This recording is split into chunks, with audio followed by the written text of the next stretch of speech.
مطهرة وهم فيها خالدون.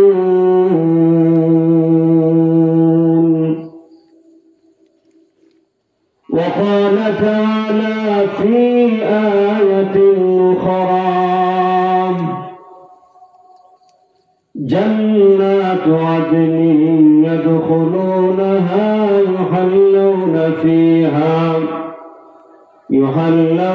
فيها من أساور من ذهب ولؤلؤا ولباسهم فيها حرير. وقالوا الحمد لله الذي أذهب عنا الحزن إن ربنا لغفور شكور. الذي أحلنا دار المقامة من فضله لا يمسنا فيها نسب ولا يمسنا فيها لغوب. والذين كفروا لهم نار جهنم لا يقضى عليهم فيموتون ولا يخفف عنهم من عذابها كذلك نجزي كل كفور. وهم يصطرخون فيها ربنا أخرجنا نعمل صالحا غير الذي كنا نعمل أولم نعمركم ما يتذكر فيه من تذكر وجاءكم النذير فذوقوا فما للظالمين من نصير. وقال تعالى في آية أخرى: وسيق الذين كفروا إلى جهنم زمرا حتى إذا جاءوها فتحت أبوابها وقال لهم خزنتها ألم يأتكم رسل منكم يتلون عليكم آيات ربكم وينذرونكم لقاء يومكم هذا قالوا بلى ولكن حقت كلمة العذاب على الكافرين.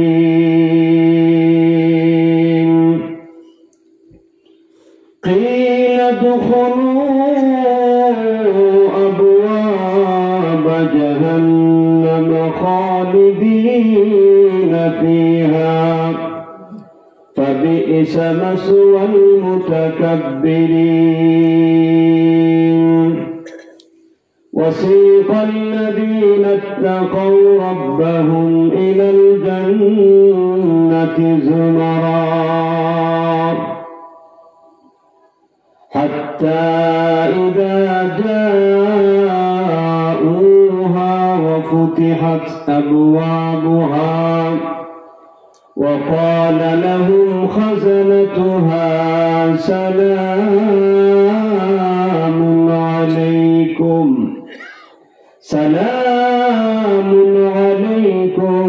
طبتم فادخلوها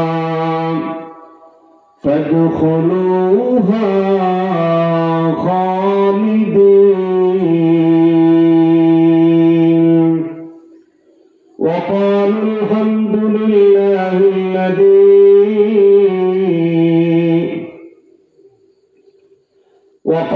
الحمد لله الذي صدقنا وعده وأورثنا الأرض نتبوأ من الجنة حيث نشاء فنعم أجر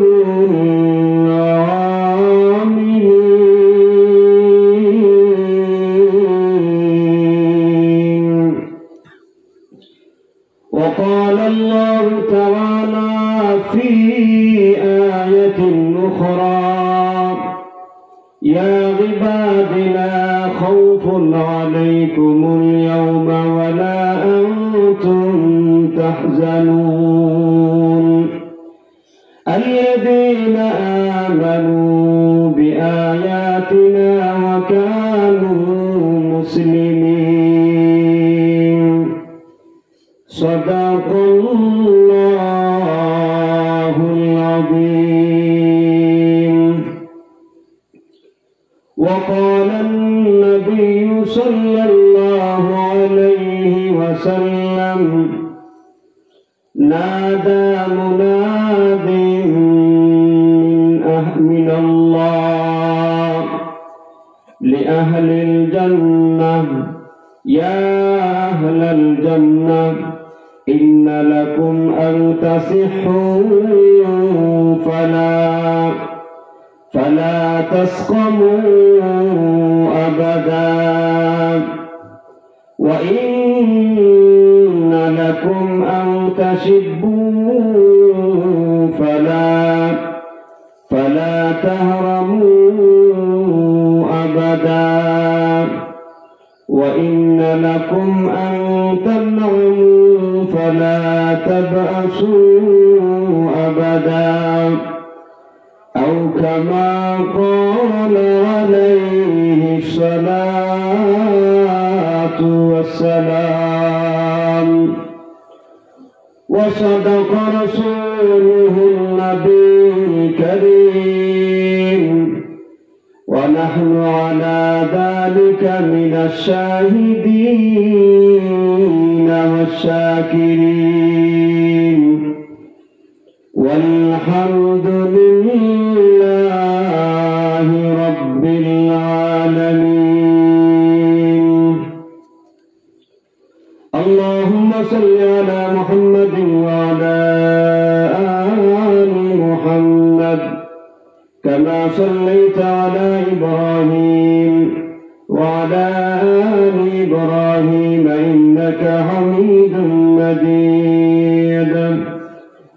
اللهم بارك على محمد وعلى آل محمد كما باركت على إبراهيم وعلى آل إبراهيم إنك حميد مجيد.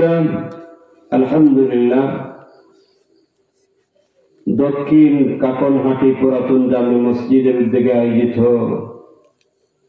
আজকে ইসলামী সম্মেলনের সম্মানিত সভাপতি, উপস্থিত মুআজ্জাজ মুকাররম উলামায়ে কেরাম, আরো আমার সামনে উপস্থিত রয়েছেন নতুরা এলাকার আমার পিতৃতুল্য মুরব্বিয়ানে এগাম, প্রান্তীয় যুবক ভাইরা,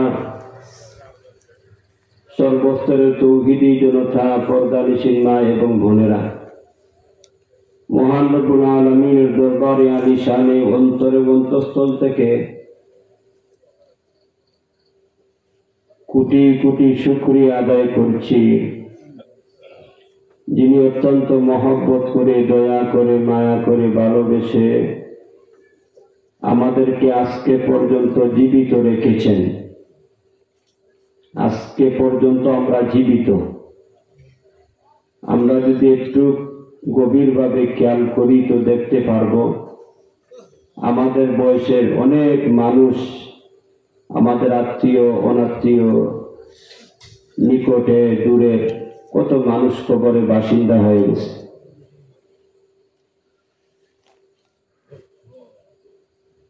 কত মানুষের জানাজা আমরা পড়ছি, কত মানুষকে আমরা জীবনের শেষ গোসল দিয়েছি, কত মানুষকে সাদা কাফন পরিধান করাইছি, কত মানুষকে নিজ হাতে কবরস্থ করেছি। তো আল্লাহ তাআলা আমাদেরকে এখনো জীবিত রাখছেন, এটা আমাদের উপরে আল্লাহর বিশেষ মেহেরবানি, দয়া।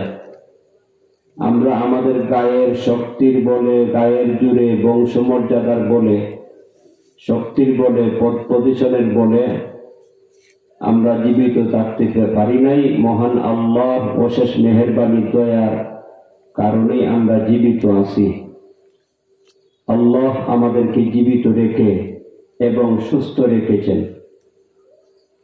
সুস্থতাও একটা নিয়ামত। সুস্থতা কত বড় নিয়ামত, হাসপাতালে গেলে বোঝা যায়। আপনারা যান হাসপাতালে, দেখবেন কি পরিমাণ রোগে আক্রান্ত মানুষ।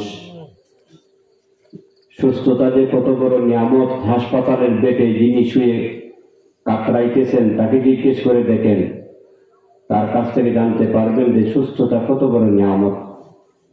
মানুষ ইচ্ছা করলেই সুস্থ থাকতে পারে না আল্লাহর দয়া ছাড়া। তো দেখেন আল্লাহ তাআলা এই মুহূর্তে আমাদেরকে জীবিত রাখছেন, সুস্থ রাখছেন। জীবিত রেখে সুস্থ রেখে মুবারক মাহফিলের মধ্যে আসার বসার সুযোগ করে দিয়েছেন। শুধু তাই না, মাহফিলে তো কত মানুষই এসেছিল, অনেকেই চলে গেছে। ইচ্ছা করলে আমরাও তো চলে যেতে পারতাম। যারা চলে গেছেন তাদের বাড়ি ঘরদোর আছে, আমাদের বাড়ি ঘরদোর নাই। কি রে ভাই? যারা চলে গেছেন ওনাদের বাড়ি আছে, বিছনা আছে, লেপ আছে, তুষক আছে, বালিশ আছে, ঘুমাইতে পারবে। আমরা নাই। কথা বলবেন না কেন আপনারা? আমার সাথে কথা বলতে হবে। আপনি ওখানে শুয়ে শুয়ে আমি শুনছি বক্তারা আপনাদের সামনে আলোচনা করছেন, আপনারা আওয়াজ দিয়েছেন কি দিয়েছেন তা জানি না। তো আমার সাথে কথা বলতে হবে, কথা বললে আমি সামনে দিয়ে অগ্রসর হইতে পারবো। আচ্ছা বলেন, যারা চলে গেছেন ওনাদের বাড়ি ঘর আছে, মানে টাকার ব্যবস্থা আছে, বালিশ আছে, সেটা আছে, লেপ আছে, তুষক আছে, আমাদের নাই? আছে। তো তাদেরকে আল্লাহ তাআলা রাখেন নাই, চলে গেছে। আল্লাহ কোন কোন শীতের মধ্যে এখন আমাদেরকে বসায় রাখছেন। এটাও আমাদের গায়ের শক্তির বলে আমরা এখানে বসে থাকি নাই, বরং রব্বে করিম, আরশের মালিক, আসমান জমিনের মালিক, আমাদের স্রষ্টা, আমাদের রব, আমাদের মালিক আমাদেরকে দয়া করে বসায় রাখছে। আল্লাহ যে মায়া করে, মহব্বত করে, ভালোবাসে, জমিনের মধ্যে ফেরেশতা প্রেরণ করিয়া আল্লাহ তাআলা বলাইবে না যে ফেরেশতারা এসে আমাদের কাছে বলবে না এই কথা যে আল্লাহর বান্দা, আল্লাহ তোমাকে ভালোবাসে। এটা সিস্টেম না, কিছু লক্ষণাদি আছে। এই লক্ষণের মাধ্যমে বোঝা যায় যে কোন বান্দার উপরে আল্লাহ সন্তুষ্ট আর কার উপরে নারাজ। কিছু লক্ষণাদি আছে না নাই? এই লক্ষণ এটা। আল্লাহর নবী হাদিসের মধ্যে বলেন, মান ইউরিদিল্লাহু বিহি খাইরান ইউফাক্কিহু ফিদ্দীন।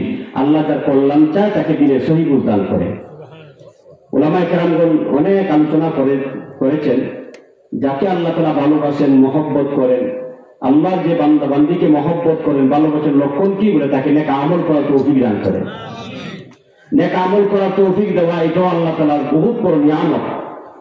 আল্লাহর দয়া ছাড়া, মায়া ছাড়া মানুষ নেক আমলও করতে পারে না, আর আল্লাহর দয়া মায়া ছাড়া মানুষ পাপ কাজ থেকে বাঁচতে পারে না।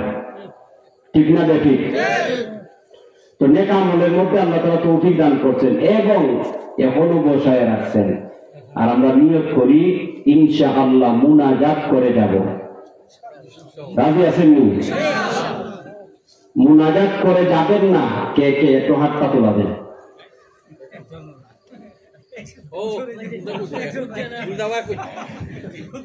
আমি কিন্তু উল্টা পাল্টা প্রশ্ন করুন, বুঝা সুঝা আপনার হাত উঠাইছেন, বুঝছেন? এটা বাপ, এটা বক্তব্য না, এটা তোলা যাবে না, এটা ওনারা আবেগে আসলে মূলত ওনাদের অন্তরের মধ্যে আছে যারা শেষ পর্যন্ত মুনাজাত করে যাইবে, ঠিক না ভাই? ওনারা কিন্তু বুঝতে হাত উঠাইছে না, আবেগে উঠাইছে। তার মানে ওনারা মনে করছে যে আমি বলছি যে দোয়া করে কে যাইবে, কিন্তু আমি প্রশ্নটা উল্লাহ করেছি যে দোয়া না করিয়া কে চলে যাবে। এই জন্য যারা হাত উঠাইছেন না উনাদের চেয়ে দেখেন উনাদের অন্তরের মধ্যে শক্ত নিয়ত আছে যে না যাই হইবার হইব, শেষ করেই যাবো আজকে ইনশাআল্লাহ। রাজি আছেন ইনশাআল্লাহ?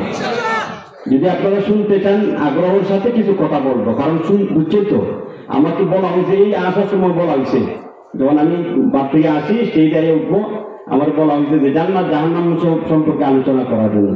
তো কোরআনের কিছু আয়াত তেলাওয়াত করেছি, নবীজি হাদিস পাঠ করছি। যদি আপনাদের আগ্রহ থাকে তাহলে জান্নাত জাহান্নাম সম্পর্কে কিছু আলোচনা করব। বিস্তারিত আলোচনা করলে তো ফজরও শেষ করা যাবে না, তো ফজর আবার আযান শুরু যাবে না, এর আগেই শেষ করে দিব ইনশাআল্লাহ। আপনারা মনে করেন না যে ফজর পর্যন্ত বয়ান করবো, আমার আবার মোহাম্মদ যেতে হবে, তাই না? নেত্রকোনা দূর আছে। এই জন্য আমি ইনশাআল্লাহ আপনাদের আগ্রহের উপরে কিছু আলোচনা করব। যদি আপনারা শুনেন আমলের নিয়তে তাহলে বলবো ইনশাআল্লাহ। উঠবেন না তো? মুনাজাত করে যাবেন তো ইনশাআল্লাহ? আমি সর্বশেষ দেখবেন মেহমানদেরকে দাওয়াত দেন না, যখন খানা খাওয়ায় প্রথমেই কিন্তু ভালো ভালো খাবার বেলায় আলুর ভর্তা, চেপার ভর্তা, মাছ ভর্তা, লাদি মাছের ভর্তা, টাকি মাছের ভর্তা, ইলিশ, রুস, কুরমা, পোলাও, লাস্টে আনে ডাইল। ডাইলের অপশন হলে গিয়া খাইলে খাও, না খাইলে না খাও। ভালো লাগে খাইবে, ভালো লাগে না লাগে খাইবে না। তাহলে আমার সর্বশেষ, আমি সর্বশেষে এখন এই পেট তো বলে গেছে আগে নাকি, আমি সিরে শাহজালাল মাদ্রাসা ছাত্র, বুঝছেন? আমার বাসা পর্যন্ত না কষ্ট হইতেছে, না বুঝলে বললেন, বলবো, রিপিট করে বলবো ইনশাআল্লাহ। তো যদি ডাইল এমন একটা অপশনের মধ্যে থাকে, কেউ খায় কেউ পালাই দেয়, কেউ খায় না, অনেকে খায় না, ওটা অনেকে খায়। আপনারা খাবেন তো ইনশাআল্লাহ? আপনাদের আগ্রহের উপরে আমি আলোচনা করব ইনশাআল্লাহ। মুনাজাত করে যাব, এই যে শেষ পর্যন্ত বসবো ইনশাআল্লাহ। বসলে লাভ না লস, কি পরিমাণ, এই পরিমাণটা বোঝানোর জন্য একটা হাদিস বলো। এটা জুমলায় মুতরিদা, জুমলায় মুতরিদা বলা হয় আগের এবং পরের সাথে কোনো মিল নাই এমন কিছু কথা বলা। তো আমার যেহেতু বিষয় উল্লেখ করে দেওয়া হয়েছে জান্নাত জাহান্নাম, তো একটা হাদিস এখন আপনাদের সামনে উপস্থাপন করবো, এটা জুমলায় মুতরিদা হিসেবে। তার মানে আমার বয়ানের বিশেষ সাথে সম্পৃক্ত না, আমি শুধুমাত্র আপনাদেরকে বুঝাইবো যে এখানে যারা আমরা কষ্ট করে এসে বসা আছি এবং এখনো বসা আছি আর নিয়ত করেছি মুনাজাত করে যাব, তো মুনাজাত করে যারা যাব তারা কি পুরস্কার পাবে, আল্লাহ তাআলার পক্ষ থেকে তাদেরকে কি পুরস্কার দেওয়া হবে। আল্লাহ নবীজি প্রায় 1400 বছর পূর্বে এই ব্যাপারে হাদিসের মধ্যে বলে গেছেন। আমি ওই হাদিসটা উল্লেখ করব যাতে আমরা অনুভব করতে পারি, অনুমান করতে পারি যে আমরা যারা এখন পর্যন্ত বসা আছি ঠান্ডা উপেক্ষা করিয়া, কোন কোন শীতের মধ্যে বসিয়া আমরা আমাদের বাড়ি ঘর লেপ তুষক আর এই বিছনা, আরামের বিছনা হারাম করে এখানে কষ্ট করে বসা আছি আর নিয়ত করেছি মুনাজাত করে বাড়িতে যাব। তো এই নিয়তের ভিত্তিতে আমরা মুনাজাত করে বাড়িতে গেলে কি লাভ হবে, ওই কথাটা বোঝানোর জন্য হাদিসটা বলতে চাই, বলবনি? আল্লাহর নবীর সাহাবী আনাস ইবনে মালিক রাদিয়াল্লাহু তাআলা থেকে বর্ণিত হাদিস।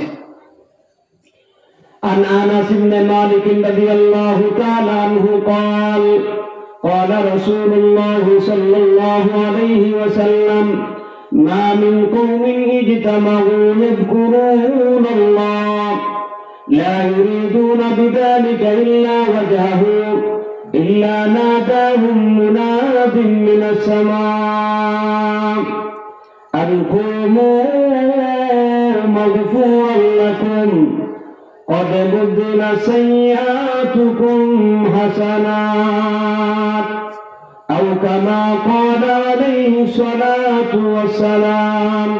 নবীর সাহাবী আনাস ইবনে মালিক রাদিয়াল্লাহু তাআলা বলেন, আল্লাহর হাবিব বলেছেন মা মিন কওমিন ইজতামাউ, আল্লাহর হাবিব বলেন আমার উম্মতের মধ্য থেকে যে বা যারা একত্রিত হয়, মা মিন কওমিন ইজতামাউ, একত্রিত হয়, ইয়াযকুরুন আল্লাহ, আল্লাহর জিকির করে, তার মানে কোরআন হাদিসে আলোচনা করে এবং শুনে বসিয়া, লা ইউরিদুনা বিযালিকা ইল্লা ওয়াজহাহু, আল্লাহর হাবিব বলেন এই আলোচনার মধ্যে আসে বসে, উদ্দেশ্য দুনিয়ার কোন উদ্দেশ্য না, একমাত্র উদ্দেশ্য হইল আল্লাহ তাআলাকে সন্তুষ্ট করা। সুবহানাল্লাহ বলে। আচ্ছা ভাই বলেন তো, আপনার মনে প্রাণে বিশ্বাস করি আমরা যে ইখলাস পূর্ণ আমল আল্লাহর দরবারে কবুল হয়। আমরা যেখানে আসছি বসছি, এই কষ্টের মধ্যে বসে রয়েছি, কাকে সন্তুষ্ট করতে চাই? আল্লাহ যদি সন্তুষ্ট হয়ে যায় আমাদের উপরে, আর কিছু লাগেনি। কথা বলেন না? আমাদের এই বসা, আমাদের এই আয়োজন, আমাদের এই কষ্ট সব সার্থক হবে যদি আমাদের মালিক আল্লাহ আমাদের উপর সন্তুষ্ট হয়ে যায়, ঠিক কিনা?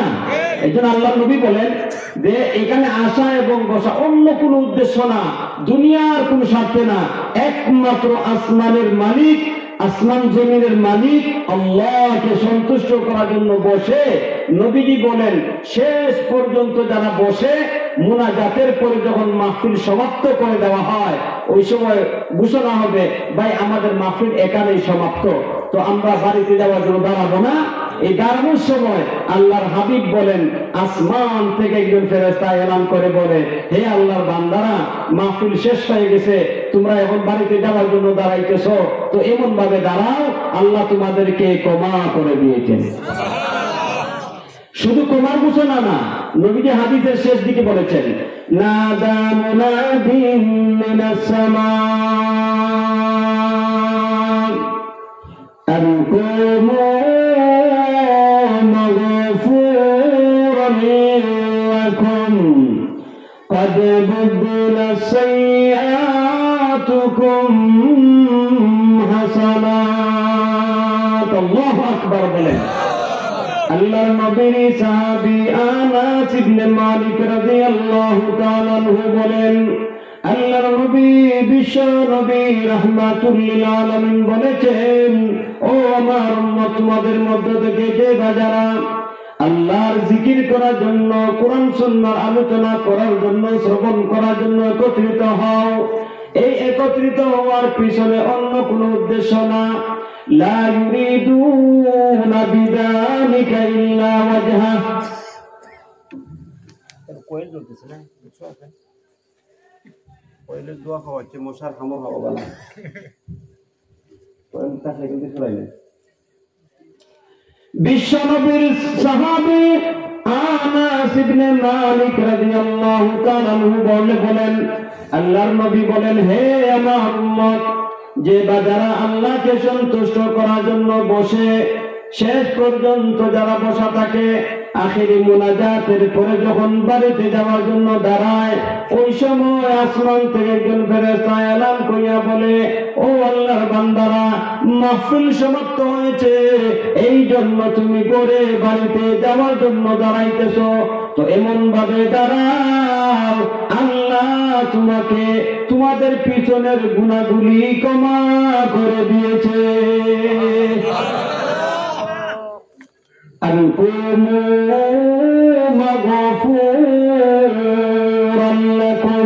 নবীজি বলেন, ফেরেশতা বলে, হে আল্লাহর বান্দারা, মাহফিল শেষ, বাড়িতে যাওয়ার জন্য দাঁড়াইতেছো, তো এমন ভাবে দাঁড়াও আল্লাহ তোমাদেরকে ক্ষমা করে দিয়েছেন। শুধু তাই না, قد بدل سيئاتكم حسنات। আল্লাহর নবী বলেন, ফেরেশতা ঘোষণা করে, ও আল্লাহর বান্দারা, তোমাদের গুনাহগুলিকে আল্লাহ তাআলা নেকি দ্বারা পরিবর্তন করিয়া দেন। সুবহানাল্লাহ, সুবহানাল্লাহ। এই হাদিসের ব্যাখ্যায় মুহাদ্দিসিনে কেরামগণ উল্লেখ করে দিয়েছেন, এই সমস্ত মাহফিলের মধ্যে আসলে বসলেই আল্লাহর পক্ষ থেকে বান্দার আমলনামা থেকে সমস্ত সগীরা গুনাহগুলি ক্ষমা করে দেওয়া হয়।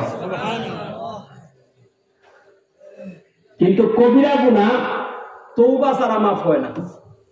কবিরা গুনাহ তওবা ছাড়া মাফ হয় না।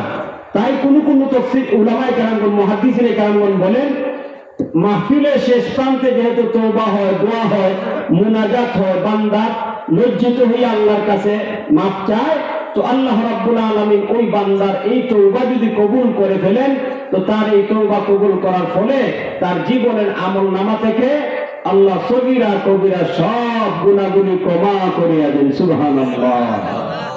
এরপরে কি করেন? ওই গুনাহগুলি আল্লাহ তাআলা নেকি দ্বারা পরিবর্তন করিয়া দেন।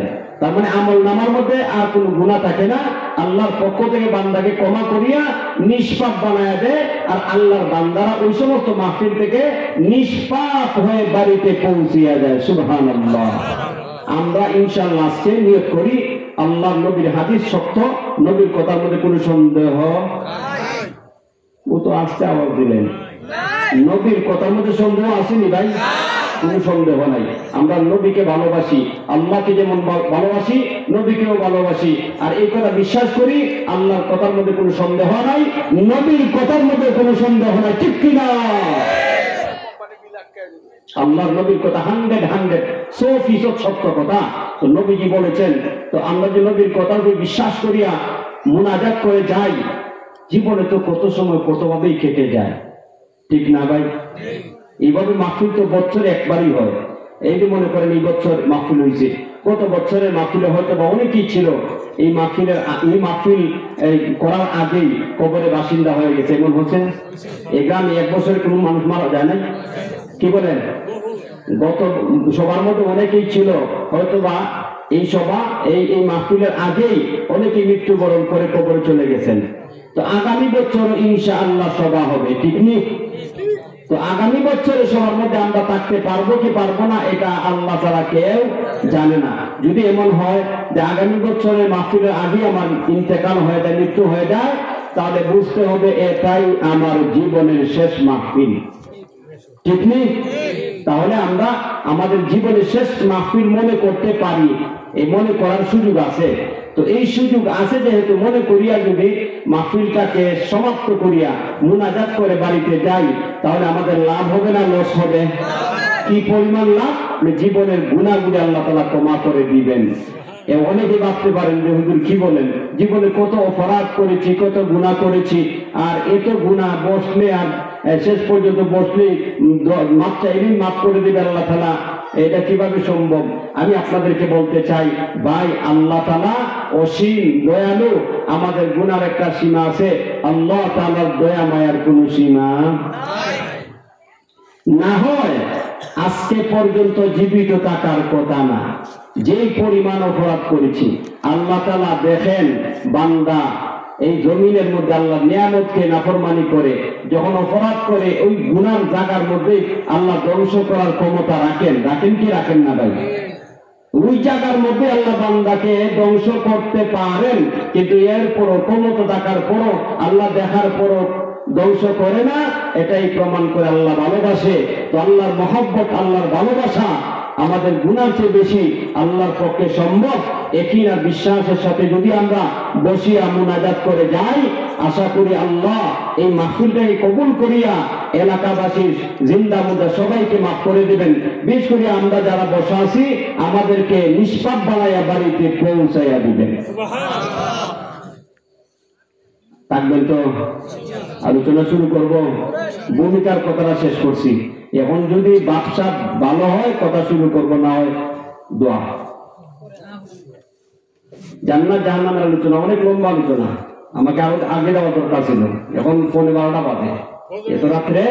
এত রাত্রে আলোচনা, বাবা আপনার তো আবেগ আছে, আপনি যুবক দিয়েছে আরো শক্তিশালী, কারণ আগের মুরব্বীরা কিন্তু খাইছে বাবা, এদের গায়ের মধ্যে শক্তি বেশি, আর এখন যুবকেরা হারবাল খায়, হারবাল, বুঝেন নাই? এরপর মালিক এরা এদিকে ফুলটি মুরগের মতো খুব তাড়াতাড়ি ক্লান্ত হয়ে যায়। এই যে চাষা শক্তি গায়ের মধ্যে, যে ফজর পর্যন্ত চলবো।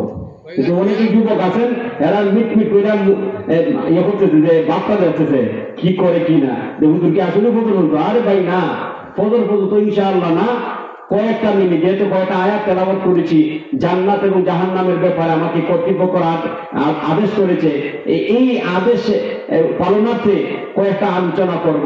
আয়াতের শুধু তর্জমাগুলি করলেই তো মোটামুটি কিছু আলোচনা হয়ে যাবে ইনশাআল্লাহ। এই দুনিয়াতে আমরা ছিলাম না, এই দুনিয়াতে থাকবো না। আল্লাহ আমাদেরকে দুনিয়ার মধ্যে প্রেরণ করেছেন আল্লাহর গোলামি করার জন্য, কথার মধ্যে সন্দেহ আসেনি।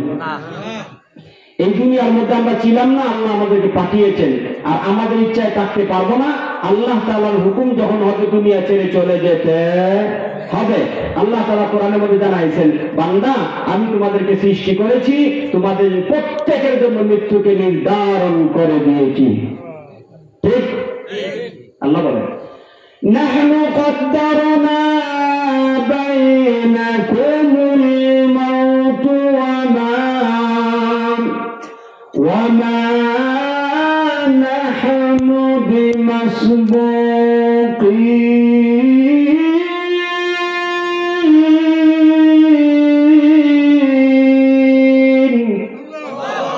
আল্লাহ রাব্বুল আলামিন বলেন, ও দুনিয়ার বান্দা বান্দীরা, আমি আল্লাহ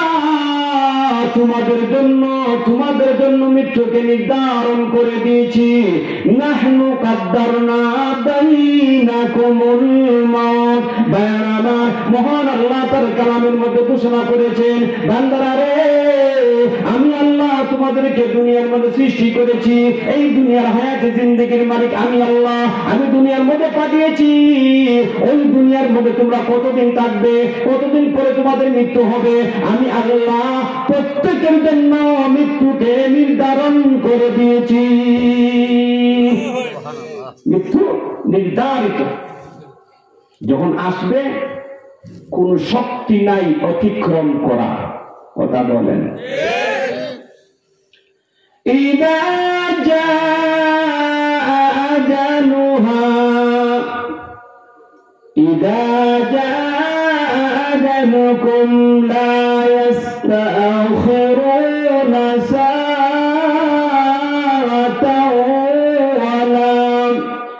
ওয়ালা ইস্তাকদিমুন।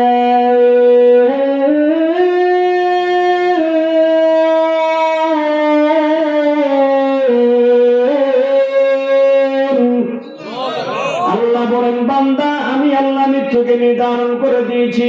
নির্ধারিত সময় তোমাদেরকে দুনিয়া ছেড়ে চলে আসতে হবে।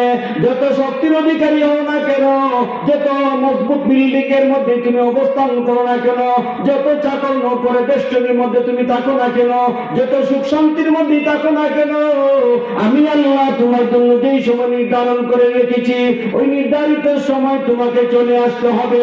নির্ধারিত সময় আসলে এক মুহূর্ত আগ্রহ হবে না, পর হবে না, ওই সময় তোমাকে দুনিয়া ছেড়ে চলে আসতে হবে। ঠিক নেই? থাকতে যেহেতু পারবোই না, তো বাপ করে লাভ আছে। কথা বলেন না কেন? যেহেতু এই দুনিয়ার মধ্যে থাকতে পারবো না, যত আলিশান বিশাল কিছু তৈরি করেন না কেন, কিচ্ছু আপনি সাথে নিতে পারবেন না। এই জন্য চলে যাওয়ার প্রস্তুতি নেওয়ার দরকার। কথা বলছেন না? ছিলাম না, থাকবো না, চলে যাব। কোথায় যাব? কোথায় যাব? অনেক আলোচনা, সময় নাই। শর্টকাটে কিছু কথা বলি, খেয়াল করে শুনেন। চলে যাব, এটাই সিদ্ধান্ত। এখন চলে যেহেতু যাব, আল্লাহ তাআলা আমাদেরকে দুনিয়ার মধ্যে পাঠাইছেন পরীক্ষার জন্য। চলে যাওয়ার পরে আল্লাহ একটা বিচারের মাঠ তৈরি করবেন, এটার নাম কিয়ামতের মাঠ। এটার নাম কি? এত ভয়ঙ্কর হবে, এত ভয়ঙ্কর হবে। 6666 খানা আয়াতের মধ্যে প্রায় 2000 আয়াতের উপরে আল্লাহ তাআলা ওই কিয়ামতের বিভীষিকাময় কঠিন অবস্থার বিবরণ দিয়েছেন। সুবহানাল্লাহ বলেন। আদম পয়গম্বরের জমানা থেকে নিয়ে ইসরাফিল সিংহায় ফুঁক দিবে, ওই সময় যারা দুনিয়াতে থাকবে, এই টোটাল দুনিয়ার সমস্ত মানুষদেরকে আল্লাহ একত্রিত করবেন হাসরের ময়দানে। বিচার কাজ শুরু হয়ে যাবে। এত ভয়ঙ্কর হবে, আল্লাহর অনুমতি ছাড়া ওই দিন কোনো মানুষ কথা বলার সাহস পাবে না। সুবহানাল্লাহ বলেন। আল্লাহ বলেন, ইয়াউমা ইয়াতি লা তাকাল্লামু নাফসুন ইল্লা বিইذনিহি فمنهم شقي وسعيد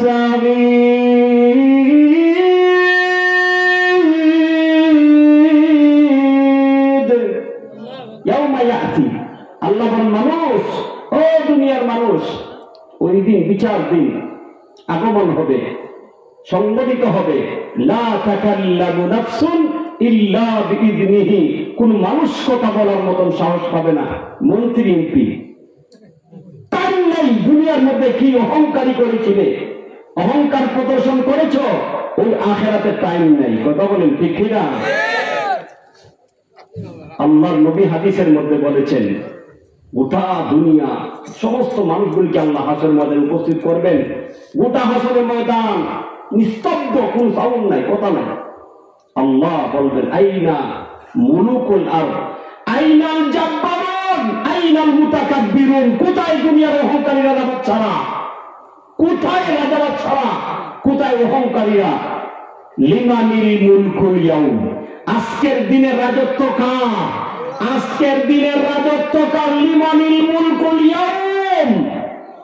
কোন কথা নেই, সাইলেন্ট, পুরা হাসরের ময়দান সাইলেন্ট, নিস্তব্ধ, কোন সাউন্ড নাই। আল্লাহ রব্বুল আলামিন উত্তর নিজেই দিবেন, লিল্লাহি ওয়াহিদিল কাহ্হার।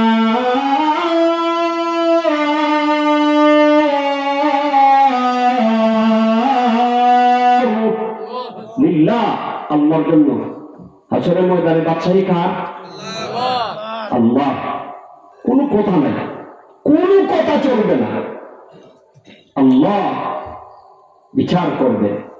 এরপর দুই দলে বিভক্ত হয়ে যায় মানুষ। কয় দলে বিভক্ত হবে? ফামিনহুম শাকিয়্যুন ওয়া সাঈদ।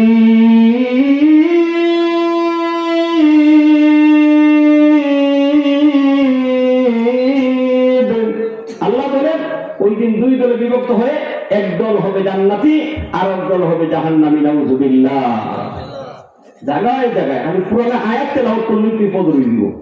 আরো আয়াতের মধ্যে আল্লাহ জানাই দিয়েছেন, وَكَذَلِكَ أَوْحَيْنَا إِلَيْكَ قُرْآنًا عَرَبِيًّا لِتُنذِرَ أُمَّ الْقُرَى وَمَنْ حَوْلَهَا وَتُنذِرَ يَوْمَ الْجَمْعِ لَا رَيْبَ فِيهِ।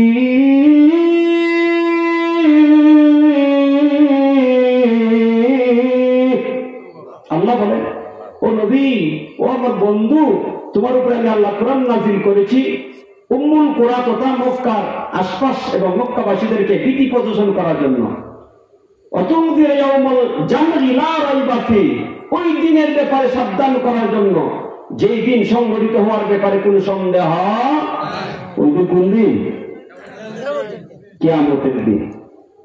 ওই দিন দুই দলে বিভক্ত হয়ে যাবে, একদল জান্নাতি আর একদল জাহান্নামী। আমার কথা মুলাখাস সার নির্দেশ হইল, ওই দিন আমরা কোন দলের সদস্য হব, কোন দল মুক্ত হব, এটা আমাদের চিন্তার ব্যাপার। কথা বলেন ঠিক না? আমার চিন্তা করার দরকার। রব্বে কারীম বলে দিয়েছেন কোরআনের মধ্যে, দুইটা দল হবে রে মানুষ। আপনার আমার চিন্তা করা দরকার, কোন দলের দিকে আমি যাচ্ছি, আমি কোন দলের সদস্য, জানা বোঝার দরকার আছে না নাই? আমরা জান্নাতি হতে চাই কি চাই না? জান্নাতি দলের সদস্য হতে চাই কি চাই না? আসুন আমার তেলাওয়াত করা আয়াতের মধ্যে আল্লাহ বলছেন, দুনিয়ার সমস্ত মানুষের মধ্যে থেকে আল্লাহ তার হাবিবের উপর আয়াত নাযিল করিয়া একটা দলকে সুসংবাদ দেওয়ার জন্য আল্লাহ তাআলা আয়াত নাযিল করেছেন। নবী করিম সাল্লাল্লাহু আলাইহি ওয়াসাল্লামের উপরে আল্লাহ রাব্বুল আলামিন আয়াত নাযিল করিয়া জানা দিলেন, ওগো নবীজি, আপনি আমার ওই সমস্ত বান্দা বান্দীদেরকে সুসংবাদ শোনায়া দেন যাদের মধ্যে কয়েকটা গুণ আছে। এই গুণগুলি কি কি, এই ব্যাপারে আমি আপনাদের সামনে আল্লাহর কালাম থেকে আয়াত তেলাওয়াত করেছি। ওই আয়াতের প্রতি লক্ষ্য করে দেখেন, আল্লাহ রাব্বুল আলামিন তার হাবিবকে সম্বোধন করে বলেন, ওয়াবাশশিরিল লাযীনা আমানু ওয়া আমিলুস সালিহাত। আল্লাহু আকবার, জোরে বলেন আল্লাহ রাব্বুল আলামিন বলেন, ওয়াবাশশির, ওগো নবীজি, আপনি সুসংবাদ শোনায়া দেন, আল্লাযীনা আমানু, ওই সমস্ত লোকদেরকে যারা ঈমান আনয়ন করেছে, ওয়া আমিলুস সালিহাত, এবং যারা নেক আমল করেছে, আন্না লাহুম জান্নাতিন তাজরি মিন তাহতিহাল আনহার। আল্লাহু আকবার। আল্লাহ বলেন, ও আমার বন্ধু, ও আমার হাবিব, দুনিয়ার সমস্ত মানুষের মধ্য থেকে একজন মানুষদেরকে আপনি বলিয়া দেন, যারা দুনিয়ার মধ্যে ঈমান আনয়ন করিয়া নেক আমল করছে, আমি আল্লাহ হাসরের ময়দানে কিয়ামতের দিন সমস্ত নদীগুলো বিভক্ত হয়ে যাবে, একজন হবে জান্নাতি আর একজন হবে জাহান্নামী। ওই জান্নাতি কারা? এদের পরিচয় দিয়া বলেন, ও দুনিয়ার মানুষ, তুই যে জান্নাতি হতে চাও তাহলে ঈমান আনয়ন করো, ঈমানের সাথে নেক আমল করো। আল্লাহ ঈমানদার নেক আমলকারীদের জন্য জান্নাতকে প্রস্তুত করেছেন। আসতে বলেন সুবহানাল্লাহ। অথবা বাড়িতে গিয়ে বললেও চলবে, সমস্যা নেই, হিসাব করে রাখবেন। সুবহানাল্লাহ আসতে না জুড়ে তাহলে কি বলতে পারেন সুবহানাল্লাহ আসতে জুড়ে একভাবে বললো কি হয় না, জুড়ে বলা দরকার। তার প্রমাণ হাদিসের মধ্যে আছে। আল্লাহর নবী সাহাবীদেরকে যখন আলোচনা করতেন, সাহাবায়ে কেরাম উৎসাহিত হয়ে বলতেন। এমনকি আল্লাহর নবীকে জিবরিল আলাইহিস সালাম যখন ওয়াজ করছেন, জিবরিল আল্লাহর নবীকে বলছেন, ইয়া রাসূলুল্লাহ আপনি আমিন বলেন, সুবহানাল্লাহ বলেন, সুবহানাল্লাহ বলেন। তাহলে প্রমাণ দলিল আছে না নাই? আছে। সুবহানাল্লাহ, আলহামদুলিল্লাহ, আল্লাহু আকবার জুড়ে বললে লাভ বেশি না কম? আস্তে বলাচ্ছে জুড়ে বললে লাভ বেশি। কারণ আপনার এই সুবহানাল্লাহর আওয়াজ যত মাখলুক শুনবে, এই সব আপনার পক্ষে আল্লাহর আদালতের মধ্যে সাক্ষী হয়ে যাবে। সুবহানাল্লাহ। ইয়াউমাইযিন তুহাদ্দিসু আখবারাহা। এই আয়াতে তাফসীরের মধ্যে মুফাসসিরিনে কেরামগণ বলছেন, জমিন কথা বলবে, সময় কথা বলবে, জায়গা কথা বলবে, গাছ কথা বলবে। যদি এগুলো আপনার নেক আমলের সাক্ষী হয়, আপনার পক্ষে সাক্ষী দিবে। আর যদি গুনার পাপের সাক্ষী হয়, আপনার বিরুদ্ধে সাক্ষী দিবে। নাউযুবিল্লাহ। সুবহানাল্লাহ, আলহামদুলিল্লাহ, আসতে না জুড়ে। আল্লাহ আমাদেরকে কবুল করে, সবাই বলেন আমিন। তাহলে জান্নাতি হতে হলে আমাদেরকে কি করতে হবে? ঈমান আনয়ন করতে হবে। ঈমান আছে? হ্যাঁ, ঈমান। আমরা হলাম জন্মসূত্রে ঈমানদার। আমরা ঈমানদার, আমাদের বাবা ঈমানদার, দাদা সদ্যগোষ্ঠী ঈমানদার ছিল, জন্মসূত্রে ঈমান পাইছি। ঈমানদারের ঘরে ঈমানদার, যার কারণে আমরা ঈমানের কি কদর বুঝি না। ঈমান কত মূল্যবান, ঈমানের মূল্য কত জানি না। একটা সার বিনিময়ে ঈমান বিক্রয় করিয়া দেয়। কথা বলছেন না কেন? ঈমানের দাম আছে না নাই? আল্লাহু আকবার। ঈমানের দাম কত? আল্লাহ কোরআনুল কারীমের মধ্যে কয়টা ঘটনা বলবো, কি পরিমাণ ইতিহাসের বিবরণ দিয়ে আমাদেরকে সাবধান করেছেন। ও দুনিয়ার ঈমানদাররা, খেয়াল করে দেখো, তোমাদের পূর্ববর্তী যত ঈমানদার দুনিয়াকে অতিক্রম করেছে, তাদের কাছে ঈমান কত বড় সম্পদ, কত মূল্যবান ঈমান ছিল। ঈমানের দাম কত খেয়াল করে দেখো। ঈমানদার কোরআনের মধ্যে আল্লাহ তাআলা তাদের জীবনে উল্লেখ করিয়া বুঝাইছেন আমাদেরকে যে ঈমানদারের কাছে ঈমানের দাম এত বেশি। একটা ঈমানদার যখন ঈমানের কারণে তার উপরে নির্যাতন আসে, জুলুম নির্যাতন তার উপরে আসে, ঈমানি পরীক্ষা আসে, ওই ঈমানদার পরীক্ষার মধ্যে পতিত হইয়া ঈমানের কারণে সে দুনিয়ার সব ছাড়তে পারে, কিন্তু একটা সেকেন্ডের জন্য ঈমান ছাড়তে পারে না। কিন্তু আজকে আমাদের অবস্থা কি? কিচ্ছু লাগে না, কয়েকটা টেকা ধরায় দিবি, কথা বলছেন না কেন? অথচ দেখেন আল্লাহ দৃষ্টান্ত দিয়েছেন, ছোট্ট একটা দৃষ্টান্ত দিয়ে ঈমানদারের। আল্লাহ বলেন, مثل الذي وضرب الله مثلا للذين آمنوا امرأة فرعون إذ قالت رب ابن لي عندك بيتا في الجنة ونجني من فرعون وعمله ونجني من القوم الظالمين।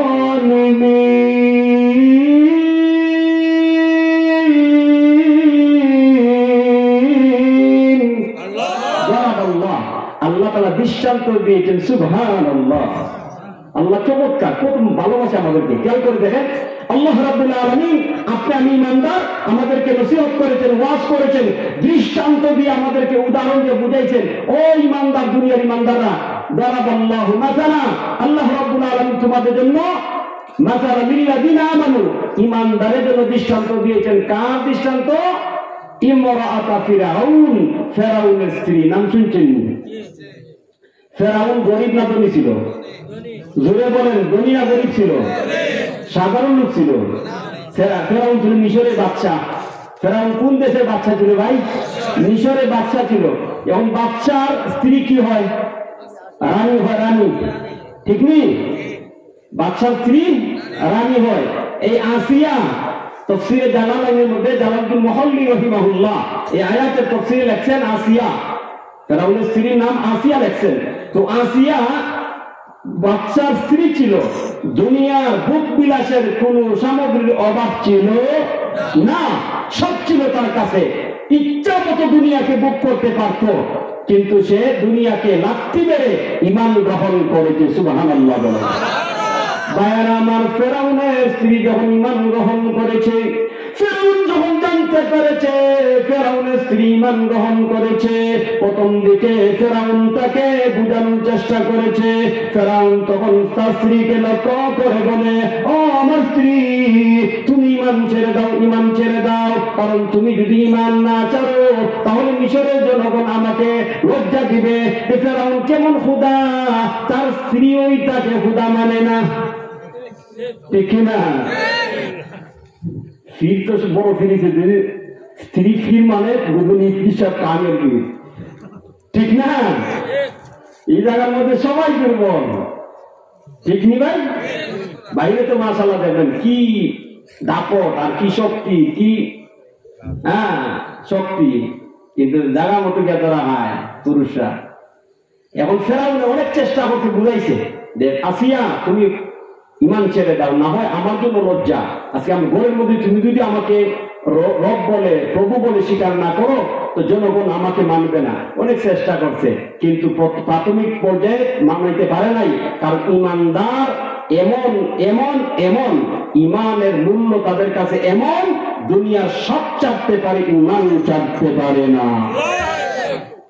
ফেরাউন অনেক লোভ লালসা দেখাইছে আসিয়ারে। এরপরে যখন দেখে লোভ লালসা দেখায় আর লাভ হয় নাই, কারণ ঈমানদার কোন লোভ, কোন বিনিময়, কোন কিছুর বিনিময় ঈমানকে বিক্রয় করতে পারে না, ঈমান চাটতে পারে না। যখন লোভ দেখায় ঈমান ছাড়াইতে পারে নাই, তখন নির্যাতন শুরু করে দিয়েছে। নাউযুবিল্লাহ বলেন। ফেরাউন এত পর্যায়ে নির্যাতন শুরু করে দিয়েছে, তাফসীরের কিতাবের মধ্যে উল্লেখ করে দেওয়া হয়েছে আসিয়া আলাইহিস সালামকে উলঙ্গ করিয়া উত্তপ্ত বালুকাময় জায়গার মধ্যে তাকে দুই হাতে দুই পায়ের মধ্যে ফেরাক দিয়া বুকের মধ্যে পাথর চাপা দিয়া রেখে দিয়েছে। নির্মম ভাবে তাকে আঘাত করা হয়েছিল।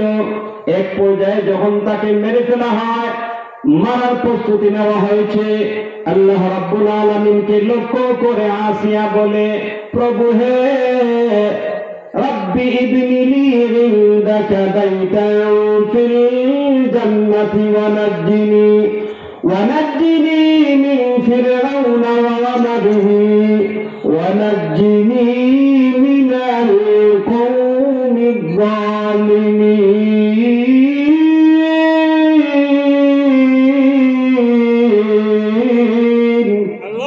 আল্লাহকে বলে, আল্লাহ কোনো অপরাধ নাই আমার, শুধুমাত্র ঈমান আনয়ন করার কারণে ওরা আমাকে নির্যাতন করেছে। আল্লাহ আপনার কাছে আমার অভিযোগ, আপনার কাছে বিচার দিলাম। আল্লাহ, এই ফেরাউন আমাকে চূড়ান্ত পর্যায়ে নির্যাতন করিয়া এখন আমাকে শেষ করে দেওয়ার সিদ্ধান্ত নিয়েছে। আল্লাহ, এর নাপাক বাহিনীর হাতে আমার মৃত্যুর আগেই আপনি আপনার ফেরেশতার মাধ্যমে, পবিত্র ফেরেশতার মাধ্যমে আমার রূহটা কবজ করিয়া নেন এবং আপনার নিকটে জান্নাতি আমার জন্য একটা ঘর বানায়া দেন। সুবহানাল্লাহ। রাব্বি ইবনি লি ইনদাকা বাইতান ফিল জান্নাহ। বারামার আসিয়া আল্লাহকে ডেকে ডেকে বলে, প্রভু এই ফেরাউন এবং তার সৈন্যরা আমাকে নির্যাতন করে দুনিয়ার কোন অপরাধে না, দুনিয়ার কোন অন্যায় অপরাধের কারণে না, বরং আপনি আমার রব, আপনি আমার মালিক, আপনার উপরে ঈমান আনয়ন করার অপরাধে ওরা আমাকে নির্যাতন করতেছে। প্রভু এই মুহূর্তে ওরা সিদ্ধান্ত নিয়েছে আমাকে মেরে ফেলবে। আল্লাহ আমি আপনার কাছে কিছুই চাই না, আমি শুধু আপনার কাছে চাই আপনি আমাকে এই মুহূর্তে মৃত্যু দান করেন এবং আপনার নিকটে আমার জন্য জান্নাতের মধ্যে একটা ঘর তৈরি করেন এবং এই ফেরাউন এবং তার সম্প্রদায় জালেমদের কাছ থেকে আমাকে আপনি মুক্তি দান করেন। সুবহানাল্লাহ। আয়াতের তাফসীর মুফাসসিরিনে কেরামগণ বলেন আসিয়া আল্লাহর প্রিয় বান্দি ছিল, দোয়া করেছে, সঙ্গে সঙ্গে দোয়া কবুল হয়ে গেছে। সুবহানাল্লাহ। আল্লাহ তাআলা ফেরেশতাদেরকে পাঠাইলেন, রূহ কবজকারী ফেরেশতাদেরকে বললেন, হে ফেরেশতারা যাও আমার বান্দির রূহ কবজ করো এবং রূহ কবজ করার সময় তার জন্য জান্নাতে যে ঘর নির্মাণ করেছি ওই জান্নাতটা তার সামনে গড়ে তুলো। ফেরেশতারা এসে বলতেছে, হে আল্লাহর বান্দি তোমার কোনো ভয় নাই, তোমার কোনো চিন্তা নাই, মরার সঙ্গে সঙ্গে ওই যে সুন্দর নিয়ামতপূর্ণ জান্নাত তুমি দেখতেছো এই চাকচিক্যপূর্ণ জান্নাতের মালিক আল্লাহ তোমাকে বানিয়ে দিবে। ইমানদার সব ছাড়তে পারে, মা বাবা ভাই বেরাদর সব ছাড়তে পারে, ইমান ছাড়তে পারে না। কিন্তু আফসোস আমাদের অবস্থার উপরে, আমাদের ইমান, আমরা ইমানদার, জন্মসূত্রে ইমানদার, আমাদের বাপ দাদা ইমানদার ছিল, আমরা ইমানদার, যার কারণে ইমানের কোন মূল্য আমাদের কাছে নাই। এই জন্য ইমানকে শক্তিশালী করতে হবে। আমরা সবাই ইমানদার, ইমানে ব্যবধান আছে। সাহাবাই কেরামদের ইমান ছিল, আসিয়ারও ইমান ছিল। আল্লাহ তাআলা কোরআনুল কারীমের মধ্যে অনেক ইমানদারের ঘটনা বিবরণ দিয়েছেন, ওদের ইমানও ছিল, আমাদেরও ইমান, আমরাও ইমানদার, আমরা আমাদের কাছে ইমান আছে, কিন্তু এই ব্যবধানটা আছে। ইমানের মধ্যে ব্যবধান আছে না নাই? ইমানি শক্তি কম বেশি হয়, আর ইমান ইয়াজিদু ওয়া ইয়ানকুস। ফাসিরিনে কেরামগণ বলেন ইমানি শক্তি কমে বাড়ে। কথাটা বুঝেছেন? উদাহরণ দিলে বুঝবেন। মনে করেন এই যে পাত্রটা, এটার মধ্যে আমি পানি নিলাম, পানি নেওয়ার পরে এখানে রাখলাম। আপনি আমাকে জিজ্ঞেস করলেন যে হুজুর আপনার পানি আসেনি? আমি বললাম পানি আছে। আচ্ছা এটা পানি আছে না? কথা বলেন না কেন? এটা পানি না? আপনি যে প্রশ্ন করলেন যে হুজুর পানি আসেনি, আমি বললাম পানি আছে, আমার কথা কি মিথ্যা? আরেকজনের কাছে একটা মটকা, বড় বড় মটকা বলতো, আপনি দিয়ে লাগে কি বলে জানি না, মনে করেন বড় বড় মটকা আমাদের পানি, যেটার মধ্যে আপনি গোসল করতে পারবেন, সাঁতারও কাটতে পারবেন। এই বেচারার কাছেও পানি আছে, আমার কাছেও পানি আছে। তো ওই বেচারা যদি জিজ্ঞেস করেন যে ভাই পানি আসেনি, এবং আমার কাছে পানি আছে, আমি বললাম আমার কাছে পানি আছে। তো পানি আছে এই কথার মধ্যে আমরা সবাই দুইজনই একমত, আমরা এক করে, ওনার কাছে পানি আছে, আমার কাছে পানি আছে। কিন্তু ওনার পানি কি কেমন পানি? বলে উনিও পান করতে পারবে, গোসল করতে পারবে, ওযু করতে পারবে, আরো কয়েকজন গোসল করাইতে পারবে, ঠিক না? আর আমার যে পানি, কি বলেন, কোন কিছু করা যাবে? পানি তো বাবা কি কি আছে, কিন্তু কিছুই করা যাবে। আমার পৌঁছনি সারতে পারবো না, আরো জনকে আমি দিতে পারবো? তাদেরও ইমান ছিল, আমাদের ইমান আছে, কিন্তু ইমানে ব্যবধান আছে না নাই? আমাদের ইমান এত দুর্বল, এত দুর্বল, 500 টাকা দিলে ইমান বিক্রয় করে ফেলে। জোরে বলেন, সামনে নির্বাচন আছে না? দেখেন কি মানে বিক্রি কিনে হয়। আল্লাহ আমাদেরকে হেফাজত করেন। কষ্ট পাইতেছেন? আমি কি কাউকে গালি দিয়েছি, খারাপ বলেছি? আল্লাহ হেফাজত করেন। বাইরে আমার এই জন্য ইমান বাড়াইতে হবে। বাড়ানোর কিছু পদ্ধতি আছে, এর মধ্যে একটা হলো জিকিরের দ্বারা ইমান বাড়ে। আল্লাহ নবী সাহাবীদেরকে বলছেন, হে আমার সাহাবীরা, ইমানকে শক্তিশালী করো, ইমানকে পাওয়ার টেস্ট করো, ইমানের মধ্যে শক্তি বৃদ্ধি করো। জাদ্দিদু ঈমানাকুম। আল্লাহ নবী বলেন, হে সাহাবীরা, তোমাদের ইমানকে শক্তিশালী করো। ওয়া কাইফা নুজাদ্দিদু ঈমানানা ইয়া রাসূলুল্লাহ। আল্লাহ নবী বলেন, নবীকে লক্ষ্য করিয়া সাহাবীরা বলেন, ওয়া কাইফা নুজাদ্দিদু ঈমানানা ইয়া রাসূলুল্লাহ। ওগো আল্লাহর নবী, এখানে এসে গরম একটু চা খাইতে আলাম। এই করেন তোরা কই আসছিস? এই খেয়াল করেন, তোর কাছে সাহায্য করুন, তো কইছে কি? আল্লাহ নবী সাহাবীরা নবীকে বললেন যে ইয়া রাসূলুল্লাহ, ঈমানকে শক্তিশালী করব, কিভাবে করব? এখন এই প্রশ্ন আমাদেরও, ঠিক না? আমাদের ঈমান দুর্বল, এই ঈমানকে শক্তিশালী করার দরকার আছে না নাই? জোরে বলেন, আছে না নাই? আল্লাহর নবীর সাহাবীরা যে প্রশ্ন করেছেন, এই প্রশ্ন আমাদেরও প্রশ্ন। নবীর সাহাবীরা প্রশ্ন করেছেন, ওয়া কাইফা নুজাদ্দিদু ঈমানানা ইয়া রাসূলুল্লাহ। আল্লাহর নবীর সাহাবীরা নবীজিকে প্রশ্ন করেন, ইয়া রাসূলুল্লাহ, ইয়া হাবিবাল্লাহ, আল্লাহর নবী গো, ঈমানকে শক্তিশালী করব কিভাবে?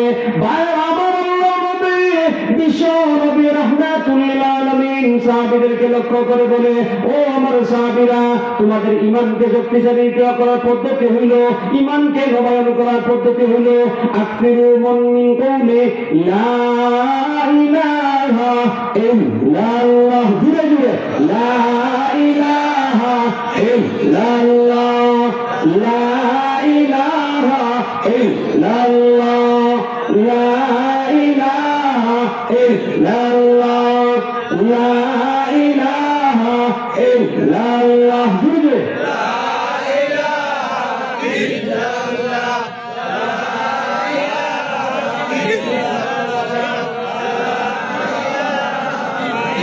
আল্লাহর নবী বিশ্ব নবী রাহমাতুল লিল আলামিন বলেন, ও আমার সাহাবীরা, ঈমানকে শক্তিশালী করার একটা পদ্ধতি হইল বেশি বেশি করে আল্লাহর জিকির করলে ঈমান বাড়ে। সুবহানাল্লাহ। আজকে থেকে নিয়ত করি ইনশাআল্লাহ ওয়াজ মাহফিল কিছু শিক্ষার দরকার আছে না নাই? শুনে শুনে ওয়াজ শুনে গেলেন আর গিয়া বললেন যে মাশাআল্লাহ এত সুন্দর আলোচনা হয়েছে, ওয়াজ যেটারে বলে এখন বিবিসার দিকে কি ওয়াজ করছে এটা তো কইতে পারলাম। এই ওয়াজ শোনাচ্ছে না শোনাবা না, জোরে বলেন ঠিক কিনা? আমার আমার আলোচনা থেকে কি শিখলেন? যে ঈমানকে শক্তিশালী করার দরকার আছে না নাই? কেন? আমরা সবাই জান্নাতে যেতে চাই, ঠিক কিনা? আমরা সবাই কোথায় যেতে চাই? জান্নাতে যেতে চাই। আর জান্নাতে যেতে হলে সর্বপ্রথম শর্ত হল ঈমান থাকতে হবে। আর ঈমান কেমন ঈমান? নির্ভেজাল ঈমান, এর মধ্যে কোনো বেজাল থাকতে আল্লাহ তাআলা কোরআনে এক আয়াতের মধ্যে বলেন, কি বলেন বলবো নি? والذين آمنوا ولم يلبسوا إيمانهم بظلم أولئك لهم الأمن وهم مهتدون।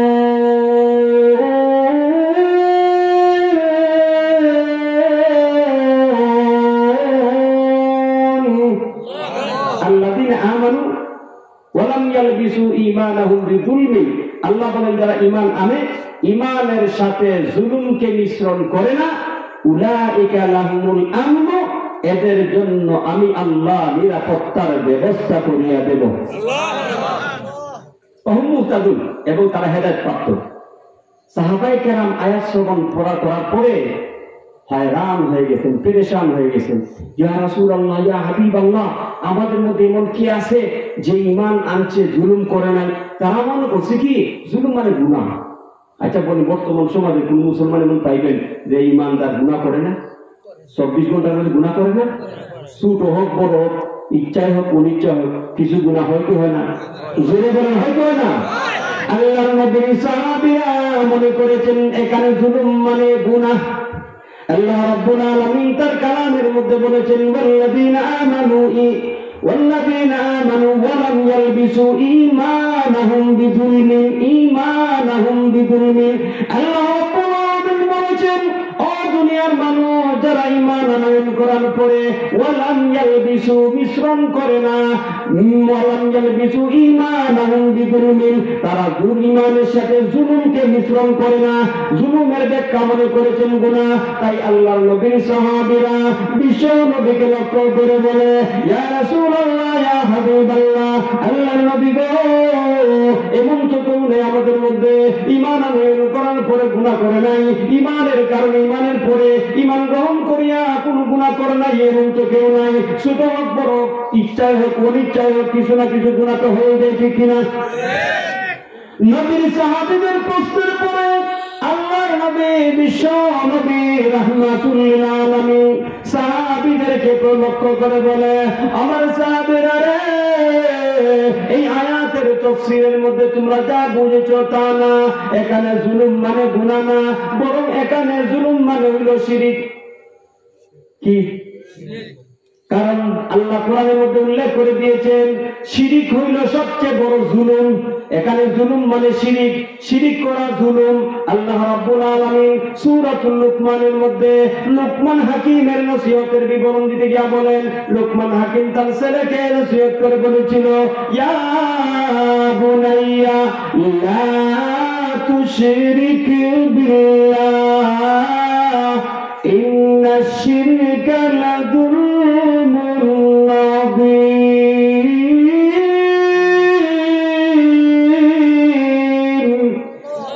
লুকমান তার ছেলেকে নসিহত করার ক্ষেত্রে বলেছিল, ও বাবা, তুমি শিরিক করিও না, লা তুশরিক বিল্লাহ, আল্লাহর সাথে কাউকে তুমি শরীক করিও না, কারণ শিরিক করা সবচেয়ে বড় জুলুম, ঠিক কিনা? নবীজি বলেন, সাহাবীরা রে, আল্লাহ রাব্বুল আলামিন আয়াতের মধ্যে বলেছেন ঈমানের সাথে জুলুমকে মিশ্রণ করা। এখানে জুলুমের ব্যাখ্যা গুনাহ না, বরং এখানে জুলুমের ব্যাখ্যা হইল শিরিক। আল্লাহ বুঝাইতে চান, ও দুনিয়ার ইমানদার বান্দা বান্দীরা, তোমাদের মধ্য থেকে যে বাজারা ঈমানের সাথে শিরিককে মিশ্রণ করবে না, আমি আল্লাহ আমার কোরআনের মধ্যে ওয়াদা দিলাম, ওই সমস্ত বান্দা বান্দীদেরকে আমি আল্লাহ দুনিয়ার মধ্যে নিরাপত্তা দান করব। নিরাপত্তা দেওয়ার মালিককে জুড়ে বলেন আল্লাহ। আল্লাহ ওয়াদা করেছেন, ঈমানের সাথে যদি জুলুমকে শিরিককে মিশ্রণ না করো মানুষ ও ঈমানদার, আমি আল্লাহ তোমাদেরকে দুনিয়ার মধ্যে নিরাপত্তার জীবন দান করব। আজকে দেখেন দুনিয়ার মধ্যে কেউ নিরাপদ না, কথা বলছেন না কেউ? কেউ নিরাপদ না, সবাই আতঙ্কগ্রস্ত, সবাই আতঙ্কিত, ঘর থেকে বের হতে পারে না। আর ঘর থেকে বের হইতে কি ঘরের মধ্যে পারি না, কথা বলছেন না কেন? নাকি আপনার নিউজ পেপার দেখেন না? এই যে অবস্থা, আমরা মুসলমান ঠিক, ইমানদার ঠিক, কিন্তু ইমানের মধ্যে ভেজাল মিশ্রিত, কথা বলেন ঠিক কিনা? নির্ভেজাল ইমানের জন্য আমাদেরকে চেষ্টা করতে হবে, মুজাহাদা করতে হবে, চেষ্টা করতে হবে, সাধনা করতে হবে। আর সাধনা করার পদ্ধতি একটা সবক দিয়ে গেলাম, আজকে থেকে আমরা চেষ্টা করব বেশি পরিমাণে জিকিরের মাধ্যমে আমাদের ইমানি পাওয়ার বাড়াবো। রাজি আছেন? আল্লাহ কবুল করেন, জোরে বলেন আমিন। 2 নম্বর একটা পদ্ধতি হলো কোরআন তেলাওয়াত করা এবং শোনা। কোরআন তেলাওয়াত করা এবং শোনার মাধ্যমে ইমানি শক্তি বাড়ে। আল্লাহ বলেন, وَإِذَا تُلِيَتْ عَلَيْهِمْ آيَاتُهُ زَادَتْهُمْ إِيمَانًا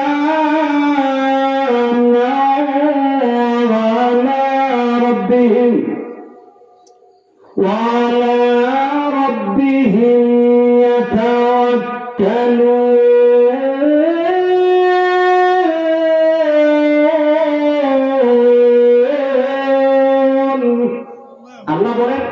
যখন ইমানদারের সামনে কোরআন তেলাওয়াত করা হয় এবং তেলাওয়াত করে শুনে ইমান শক্তি, ইমানি শক্তি বাড়ে। সুবহানাল্লাহ বলে।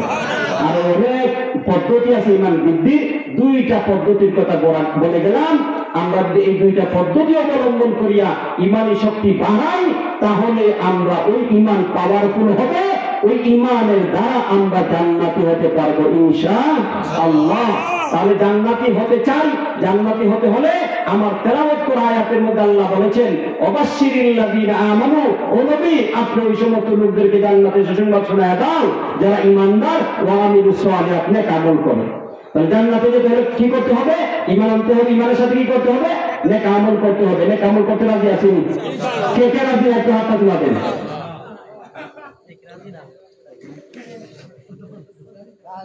আরে আপনি হাসেন, হাসেন, হাজার দিয়ে দেন বাবা। আমি তো শুনছি বলছি, আমি ভিন্ন রকমের একজন ব্যক্তি, আমি আল্লাহ প্রশ্ন করবো। কারণ তাদের আকর্ষণ যদি না থাকে সমস্যা, এই জন্য খুব খেয়াল, জিনিসের সাথে পুষ্টিক রাখতে হবে। কথা বলেন ঠিক কিনা? কষ্ট হইতেছে? শেষ করে দেব না চলবে? খেয়াল করেন, খেয়াল করেন। তাহলে আমরা জান্নাতে যেতে চাই না? আল্লাহ আমাদের সবাইকে জান্নাতের জন্য কবুল করেন। তাহলে জান্নাতে যেতে হলে কি করতে হবে? প্রথম ঈমান আনতে হবে। ঈমান দুর্বল সবল, দুর্বল ঈমানকে সবল করতে হলে কি করতে হবে? 2টা পদ্ধতির কথা বলেছি। একটা, অধিক পরিমাণে জিকির করব। দ্বিতীয়, কোরআন তেলাওয়াত করব। তেলাওয়াত শুন বরাদি আছেন, আল্লাহ আমাদেরকে কবুল করেন, জোরে বলেন আমিন। 2 নম্বর, আমল করতে হবে। আমল, এটা মসজিদ দেখে শোভা না, মসজিদে তো একটা আমল করা হয় না, সেই আমলটার নাম কি? নামাজ। নামাজ না ভুলে গেছেন আপনারা? ওয়াজ শুনতে শুনতে রাত্রে 12টা গেছে। এই জন্য এটাও ভুলে গেছেন যে মসজিদে কোন আমলটা করা হয়। বলেন তো ভাই, আপনাদের এলাকার জানি না আমি, আমাদের এলাকার মধ্যে নামাজ পড়া হয়। আপনাদের এলাকার মধ্যে মসজিদে কোন আমল হয়? নামাজ। যাক, মিল আছে, দেখা যায় আপনাদের সাথে আমাদেরও মিল আছে। এখন যে আমল করার ক্ষেত্রে সর্বশ্রেষ্ঠ আমল হইল নামাজ। আমরা আমল করবো বলে ওয়াদা দিলাম, আল্লাহর কাছে আমরা ওয়াদা দিই, আল্লাহ আজকের বয়ানে মাহফিলে বসে আমরা ওয়াদা দিলাম ইমানকে সুন্দর করব আর মৃত্যু পর্যন্ত নেক আমল করবো। রাজি আছেন? আল্লাহ কিন্তু শুনতেছে, আমাদের কথাগুলো রেকর্ড করছে, মানুষের রেকর্ড করতেছে, ফেরেশতারাও রেকর্ড করতেছে। আল্লাহর কাছে ফেরেশতারা নিয়ে যাবে। আমরা আল্লাহকে সাক্ষী রেখে বললাম, আল্লাহ ইমানকে শক্তিশালী করব, মরণ পর্যন্ত নেক আমল করব। আল্লাহ কবুল করুন। জোরে বলেন আমিন। নেক আমলের মধ্যে সর্বশ্রেষ্ঠ আমল হইল নামাজ। সর্বশ্রেষ্ঠ আমল কি? আজকে থেকে আমরা নিয়ত করব নামাজ পড়ব না। ঠিক ঠিক, আজকে থেকে নিয়ত করি নামাজ শুধু একা একা নিজেরাই পড়ব। আমাদের মধ্যে সমাজে ভ্যারাইটিস মুসল্লি, কেউ আছে সিলেক্টের নামাজি, কেউ আছে আপনি 5 ওয়াক্তের নামাজি, কেউ আছে সাপ্তাহিক নামাজি, কেউ আছে বাৎসরিক নামাজি। আছে না নাই? আল্লাহ আল্লাহ আমাদেরকে 5 ওয়াক্তের নামাজি অত অভিদান করেন। নামাজ শ্রেষ্ঠ আমল। নামাজ ঠিক, সব ঠিক। নামাজ বেঠিক, সব বেঠিক। নাউজুবিল্লাহ বলেন। আল্লাহ নবী হাদিসের মধ্যে বলছেন যে আমি ব্যক্তিগতভাবে বলিনি, নবীজি হাদিসের মধ্যে বলছেন আউয়ালু মা ইউহাসাবু বিহি আল-আবদু ইয়াওমাল কিয়ামাতিস সালাম ইদা সালাহা সালাহা সাইরু আমালিহি ওয়া ইদা ফাসাদাত ফাসাদা সাইরু আমালিহি আও কামা ক্বালা আলাইহিস সালাতু ওয়াস সালাম। আল্লাহু আকবার। আল্লাহর নবী বলেন, ও আমার উম্মত, কিয়ামতের কঠিন হাসরের ময়দানে মহান আল্লাহ বান্দার আমলের হিসাব নেবেন। আমলের হিসাব নেওয়ার ক্ষেত্রে সর্বপ্রথম নামাজের হিসাব নেওয়া হবে। ইদা সলুহাত, নামাজ যদি ঠিক সাব্যস্ত হয়, সলুহাত সাইরু আমালিহি, তো বান্দার বাকি জীবনের সমস্ত আমলগুলি ঠিক সাব্যস্ত হবে। আল্লাহু আকবার বলেন। খুশি সংবাদ না? আল্লাহু আকবার। আল্লাহ তাআলা, আল্লাহর হাবিব আমাদের কি সুসংবাদ শোনায় গেছেন, ও উম্মত, যদি তুমি সুন্দর করে নামাজটাকে সুন্দর করতে পারো, জীবনে কত আমল করতে হয়, এই অনেক আমলের মধ্যে গাফলতি হয়, অনেক আমলের মধ্যে ত্রুটি যুক্ত হয়ে যায়। তো আমল নামাজটাকে সুন্দর করো। আমি নবী বলে গেলাম তোমাদেরকে। সুবহানাল্লাহ। কে বলছেন? নবীজি বলছেন। কথাটা সত্য না মিথ্যা? আল্লাহর নবী বলেন, ও আমার উম্মত, নামাজটাকে সুন্দর করো। যদি তোমার নামাজ সুন্দর হয়, মহান আল্লাহর আদালতের মধ্যে যখন তোমার আমলের হিসাব হবে, হিসাব করার ক্ষেত্রে নামাজের হিসাব সর্বপ্রথম হবে। ইদা সালুহাত সালুহা সাইরু আমালিহি, আল্লাহর নবী বলেন, উম্মতেরা, নামাজ যদি ঠিক সাব্যস্ত হয় তাহলে তোমার জীবনের সমস্ত আমল ঠিক সাব্যস্ত হয়ে যাবে। ওয়া ইদা ফাসাদাত, আর যদি নামাজ ফাসেদ হয়, নামাজ সুন্দর হইল না, নামাজ যদি বেঠিক সাব্যস্ত হয়, সলুহা ফাসাদাত সাইরু আমালিহি, তাহলে তোমার জীবনের বাকি সব আমলগুলি বেঠিক সাব্যস্ত হবে। নাউজুবিল্লাহ। এই জন্য আজকে থেকে নিয়ত করি নামাজ সুন্দর করব। রাজি আছেন? নামাজের ফরজ, নামাজের ওয়াজিব, নামাজের মুস্তাহাব, নামাজের যে নিয়ম পদ্ধতি আছে, আল্লাহ দেখেন কোরআনের মধ্যে জায়গায় যাবে, আল্লাহ ইয়াকরাউনাস সালাহ বলেন নাই। মুসলমানদেরকে সম্বোধন করে আল্লাহ এই কথা বলেন না ইয়াকরাউনাস সালাহ, নামাজ পড়ো, বলতেন ইউকিমুনাস সালাহ, নামাজকে দাঁড় করাও, প্রতিষ্ঠিত করো। সুবহানাল্লাহ বলেন। তাফসীরের কিতাবের মধ্যে লেখছে, নামাজকে প্রতিষ্ঠিত করা মানে হলো নামাজের ফরজ, ওয়াজিব, সুন্নাত, মুস্তাহাব সবগুলিকে ঠিক ঠিক ভাবে আদায় করিয়া নামাজ পড়ার নাম হলো ইউকিমুনাস সালাহ, নামাজকে কায়েম করা, নামাজকে প্রতিষ্ঠিত করা। ভাইরা আমার, এই দুইটা কাজ করে ইমানের সাথে নেক আমল করিয়ে যদি মরতে পারি, আল্লাহ জান্নাতের সুসংবাদ দেওয়াইছেন নবীর মাধ্যমে। এটা শুধু নবীর জমানার লোকদের জন্য না, কিয়ামত পর্যন্ত আনেওয়ালা সমস্ত মানুষ যারা ইমানের সাথে নেক আমল করবে, তাদের সবাইকে আল্লাহ তাআলা নবীর মাধ্যমে জান্নাতের সুসংবাদ দিয়েছেন। সুবহানাল্লাহ। কেমন জান্নাত? আল্লাহ নবী বলেন জান্নাতুন তাজরি মিন তাহতিহাল আনহার, এমন এক জান্নাত যে জান্নাতের প্রাসাদের নিচ দিয়া, বিল্ডিং গুলার নিচ দিয়া ঝর্ণা সহ প্রবাহিত থাকবে, নদ নদী প্রবাহিত থাকবে। আপনারা লক্ষ্য করে দেখবেন দামি দামি সিটি গুলার মধ্যে উন্নত মানের দুনিয়ার সবচেয়ে লেটেস্ট এবং আধুনিক যত শহরগুলি আছে এগুলার আশেপাশে নদীর স্রোত থাকে বহমান, কিছু কিছু আছে কৃত্রিম আর কিছু অরিজিনালি এরকম নদীর স্রোত বয়ে এই সমস্ত আপনার বিল্ডিং গুলির দামই থাকে আলাদা। তো আল্লাহ তাআলা কোরআনের মধ্যে জান্নাতীদের জান্নাতের বিবরণ দেওয়ার ক্ষেত্রে বলেন, ও আমার দুনিয়ার বান্দা বান্দিরা, তোমাদেরকে আমি আল্লাহ তাআলা জান্নাতের মধ্যে এমন বিল্ডিং দিব যেই বিল্ডিং গুলির নিজ দেয়া নদ নদী প্রবাহিত থাকবে। আস্তে বলেন সুবহানাল্লাহ। এরপর আল্লাহ বলেন কুল্লামা রুজিকু মিনহা মিন সামারাতির রিজকা ক্বালু হাযাল্লাযী রুজিকনা মিন ক্বাবলু ওয়া উতু বিহি মুতাশাবিহা। কুল্লামা রুজিকু মিনহা মিন সামারাতির রিজকা, আল্লাহ বলেন ও মানুষ শুনো, আমার প্রিয় বান্দা নেককার ইমানদার আমলওয়ালা বান্দা বান্দীদের জন্য আমি যে জান্নাত প্রস্তুত করেছি, ওই জান্নাতের মধ্যে তারা যখন প্রবেশ করবে আর তাদেরকে জান্নাতের মধ্যে খাবার পরিবেশন করা হবে, কুল্লামা রুজিকু মিনহা, জান্নাতের মধ্যে যখন রিজিক দেওয়া হবে তখন তারা বলবে, আরে ভাই এই খাবার তো কতক্ষণ আগে মাত্র আমাদেরকে দেওয়া হয়েছে। ক্বালু হাযাল্লাযী রুজিকনা মিন ক্বাবল, ইতিপূর্বে তো আমাদেরকে এগুলো খাবার দেওয়া হয়েছে। ওয়া উতু বিহি মুতাশাবিহা, এই কথা কেন বলবে? আল্লাহ রাব্বুল আলামিন কোরআনের আয়াতের মধ্যে বলেছেন এই কথাটা এই জন্য বলবে যেহেতু জান্নাতীদেরকে আল্লাহ তাআলা সাদৃশ্যপূর্ণ খাবার দান করবেন। সুবহানাল্লাহ। এখন এই সাদৃশ্যপূর্ণ খাবার বলতে কি বোঝায়? দুইটা ব্যাখ্যা। কয়টা? এই জন্য তাফসীরের দরকার। এই জন্য কিসের দরকার? তাফসীরে কেরামগণ বলেন আল্লাহ তাআলা যে বললেন জান্নাতীরা খাবার দেখার পরে হুর ও গিলবানরা যখন তাদের সামনে খাবার পরিবেশন করবে, খাবার দেখে বলবে ক্বালু হাযাল্লাযী রুজিকনা মিন ক্বাবল, আর এই খাবার তো আমারে কত করা দিয়েছে।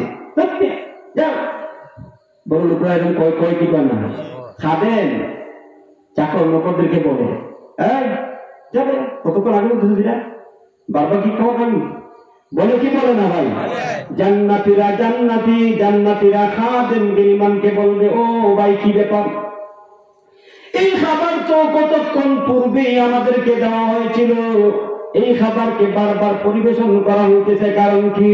ভাইরা আমার, আল্লাহ রাব্বুল আলামিন কোরআনুল কারীমের মধ্যে বলেন দুনিয়ার বান্দা বান্দীরা রে, এই কথা জান্নাতীরা কেন বলবে জানুনি? ওয়া উতু বিহি মুতাশাবিহা, তাদেরকে সাদৃশ্যপূর্ণ খাবার দেওয়া হবে, এক ধরনের খাবার দেওয়া হবে, এই জন্য তারা এই কথা বলবে। এখন এক ধরনের খাবার বলতে কি বোঝায়? তার পিছনে দুইটা ব্যাখ্যা রয়েছে। কয়টা? জোরে বলেন কয়টা? এক নম্বর ব্যাখ্যা তাফসীরের কিতাবের মধ্যে উল্লেখ করে দেওয়া হয়েছে, এক নম্বর ব্যাখ্যা হইল জান্নাতীদেরকে ফল ফ্রুট দেওয়া হবে, এই ফলগুলি দুনিয়ার ফলের মতন হবে। যেমন দুনিয়ার মধ্যে আঙ্গুর আছে, জান্নাতীদের সামনে আঙ্গুর দেওয়া হবে। দুনিয়ার মধ্যে আপেল আছে, আঙ্গুর আছে, আনারস আছে, বিভিন্ন ধরনের ফল আছে না নাই? জোরে বলেন আছে না নাই? ভাইরা আমার, ওই জান্নাতের খাদেমরা জান্নাতীদের সামনে দুনিয়ার ফলের মতনই ফল দিবে, আঙ্গুর দিবে, আপেল দিবে। জান্নাতীরা ওই ফল দেখার পরে বলবে, আল্লাহ ফেরেশতারা রে, এই ফল তো আমরা দুনিয়ার মধ্যে খেয়ে আসছি, তো দুনিয়ার মধ্যে যেই ফল খেয়েছি ওই ফল আবার জান্নাতেও খেতে হবে, এটা হইলনি? বুঝলেন নাই? দুনিয়া তো আপেল খাইছে, কারণ আপেলই দিত, জান্নাত আর দুনিয়া তো একরকমই বলবো। আচ্ছা বলেন, দুনিয়া জান্নাত একরকম? জান্নাতের বিষয়টা কি একরকম হবে? তাফসীরের কিতাবের মধ্যে উল্লেখ করে দেওয়া হয়েছে, ওই ফেরেশতারা এবং খাদেম গিলমানরা জান্নাতীদেরকে লক্ষ্য করে বলবে, আল্লাহর বান্দারা রে, এই ফলটা যদিও দুনিয়ার আপেলের মতন, দুনিয়ার মধ্যে তুমি আঙ্গুর খেয়েছো, দুনিয়ার মধ্যে আপেল খেয়েছো, দুনিয়ার মধ্যে নাশপাতি খেয়েছো, এই ফলগুলি যদিও দুনিয়ার ফলের মতন মনে হয়, কিন্তু খেয়ে দেখো দুনিয়ার মধ্যে আপেল খেয়েছো, দুনিয়ার আপেলের স্বাদ আর এই জান্নাতের আপেলের স্বাদ সমান। জোরে বলেন না। না, এই জান্নাতের আপেলের স্বাদ সমান না। আল্লাহর বান্দা বান্দিরা রে, দুনিয়ার মধ্যে আপেল খেয়েছো, একসাথে উপভোগ করেছো, এই জান্নাতের ফল আপেল খাও, দেখতে যদি আপেল আপেল মনে হয়, কিন্তু দুনিয়ার আপেলের মতন এই জান্নাতের আপেল না। জান্নাতের আপেলটা খেয়ে দেখো, এই জান্নাতের আপেলের মধ্যে মহান আল্লাহ দুনিয়ার আপেলের চেয়ে শত শত নয়, লক্ষ লক্ষ নয়, কোটি কোটি গুণ বেশি স্বাদ রেখে দিয়েছে। না একরকম দুনিয়ার আপেলের মতো নেই, দেখতে তো একরকমই, কিন্তু স্বাদ ব্যবধান আছে না নাই? আল্লাহ আমাদের সবাইকে এই ফল খাওয়ার তৌফিক দান করেন। ইচ্ছা আছে জান্নাতের ফল খাইতে চান? কে কে চান? হাত তুলে দিন। চাই চালাক যারা না, চালাক সুতা, এরা কি কি হাত দিয়েছে না পারেন না, মার খাইতাম নিয়ে এত কষ্ট হইলে এখানে পয়সা ওয়া শুনতেছি, বুঝেন না? এত কষ্ট করে ওয়া শুনতে ফল খাইতাম না, কোন কি এরা কিন্তু টিকে হাত দিয়েছে না। আর আগে প্রবণ যারা, এরা কি করলো না কেন পরে হুজুরে পয়সা পয়সা তারা দেখো না, লো দেখি ঠিক না? এরা মন তাকে স্মরণ, আল্লাহ কবুল করে। কি বলছিলাম? একটা দেখা হলো জান্নাতের মধ্যে যে ফল দেওয়া হবে, এই ফলটা কেমন ফল হবে? দুনিয়ার ফলের মতো। এই জন্য বলবে, হে আল্লাহর বান্দারা, এই ফেরেশতারা, তোমরা আমাদেরকে এই ফল দিলে দুনিয়া আঙ্গুর খেয়ে কিনা, জান্নাতের মধ্যে অন্য কিছু দেও। তখন ফেরেশতারা বলবে, এই খাদেম খেলবান্দা বলবে, আরে আল্লাহর বান্দা, দুনিয়ার ফল জান্নাতের মধ্যেও ফল খাইতেছো, দুনিয়ায় আপেল খাইছিলাই, জান্নাতের মধ্যে তোমাদেরকে আপেল দেওয়া হয়েছে, খায়া দেখো, দুনিয়া তো আপেল খেয়েছো, এই আপেলও খাইবা, ওই দুনিয়ার আপেলের মতো না, বরং দুনিয়ার আপেলের চেয়ে কোটি কোটি গুণ বেশি স্বাদ আল্লাহ জান্নাতের আপেলের মধ্যে রেখে দিয়েছেন। ঠিক কিনা? আরো ব্যাখ্যা হলো, জান্নাতের মধ্যে মুফাসসিরিনে কেরামগণ বলেন একই রকমের ফল দেওয়া হবে। কিছুক্ষণ পূর্বে যেই ফল দেওয়া হয়েছিল ওই ফলটাই আর কতক্ষণ পরেও দেওয়া হবে। তাই ফেরেশতাদেরকে লক্ষ্য করে জান্নাতীরা বলবে, আল্লাহর বান্দারা রে, কি এমন কাজ শুরু করে দিয়েছো? কতক্ষণ পূর্বে তো এই ফল খেয়েছিলাম, এখন আবার ওই এক ধরনের ফলই আনতেছো, জান্নাতের মধ্যে কি ভিন্ন রকম কোন ফল নাই? আল্লাহ ফেরেশতারা ওই সমস্ত জান্নাতীদেরকে লক্ষ্য করে বলবে, আল্লাহর বান্দারা রে, খেয়ে দেখো, আগের ফলের মতন যদিও মনে হয়, দেখতে যদিও মনে হয় আগের ফলের মতো, এই ফলটা আগের ফলের মতন দেখতে মনে হয়, কিন্তু এই ফলের মধ্যে যে স্বাদ আল্লাহ রেখে দিয়েছে, ওই ফলের মতন ওই স্বাদ না।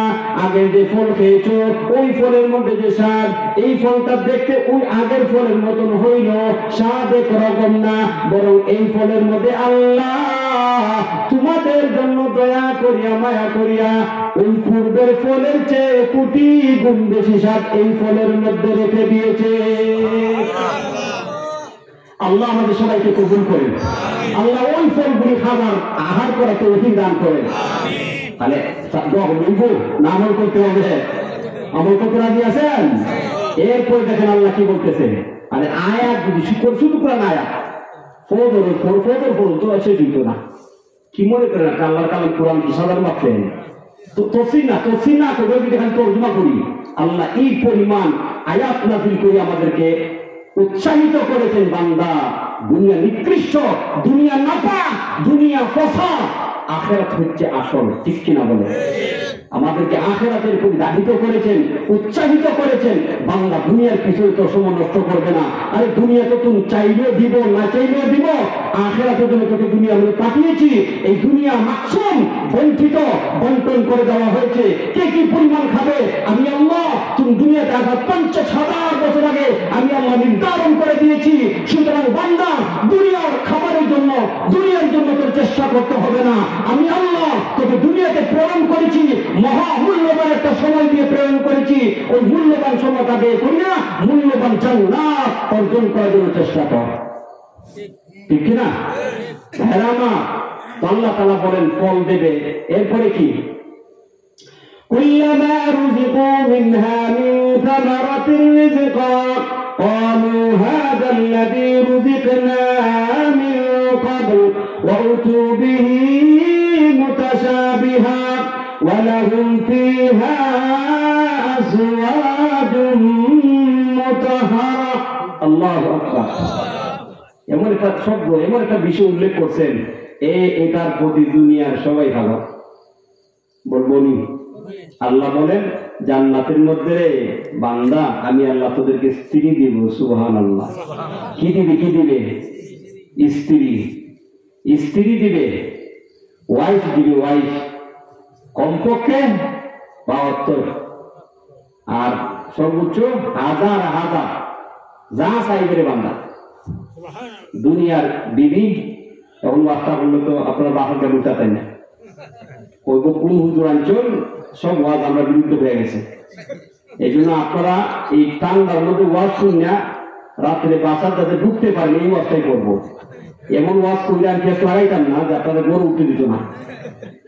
কি বলেন আপনারা? কথাটা যদিও তিক্ত কিন্তু বাস্তবে সত্য। বিদিশা মহিলা বাই বড় দল, রক্তের বাদন, ছিন্ন ভিন্ন হয় নারীর কারণ। নারী জাতি আল্লাহ হেফাজত করেন ফিতনা, কিন্তু পুরুষদের আকর্ষণ তার এই জায়গায়। আল্লাহ বলেন বান্দা দুনিয়ার মধ্যে নারীর প্রতি আকৃষ্ট, আমি আল্লাহ তোকে জান্নাতের মধ্যে এত সুন্দর স্ত্রী দেব, নারী দেব, বিবি দেব। দুনিয়ার বিবিদের মতো না, দুনিয়ার বিবিদের তো অনেক সমস্যা, জবানে একটা, ভিতরে একটা, টুটে একটা, অন্তরে আর একটা, এরপরে মুখ দুর্গন্ধ, এরপরে শরীরের মধ্যে গন্ধ করে, মাথার মধ্যে তেল যদি না দেয় তাহলে গন্ধ করে, করে কি করে না? এরপরে তো প্রতি মাসে মাসে একটা সমস্যা আছে না? নাই এগুলো মাফলা বুঝুন না। মনে হয় আপনারা জানেন কিন্তু আপনার বুঝাইছেন যে আপনারা খুব চালাক মানুষ। এই এলাকার নতুন আসছি তো আমি, দেখতেছি তো আপনাদের বাচ্চারে, আপনারা খুব জ্ঞানী।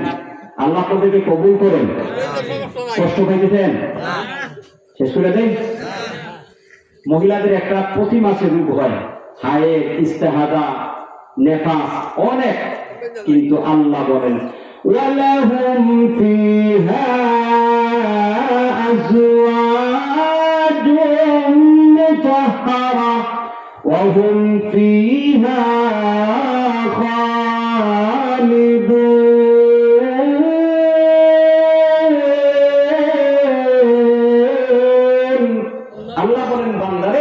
জান্নাতের মধ্যে আমি তোদেরকে স্ত্রী দেব পবিত্র, এরা জবান এবং অন্তর এক হবে।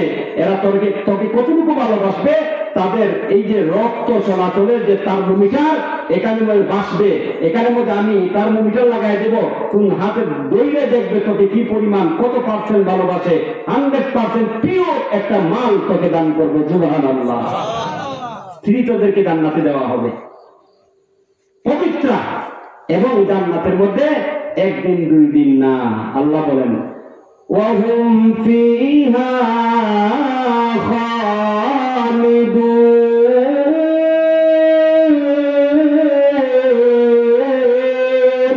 আল্লাহ বলেন জান্নাতের মধ্যে চিরকাল, চিরদিন তোদেরকে আমি আল্লাহ তাআলা জান্নাত দান করব, আর কোনোদিন মৃত্যু হবে না। সুবহানাল্লাহ।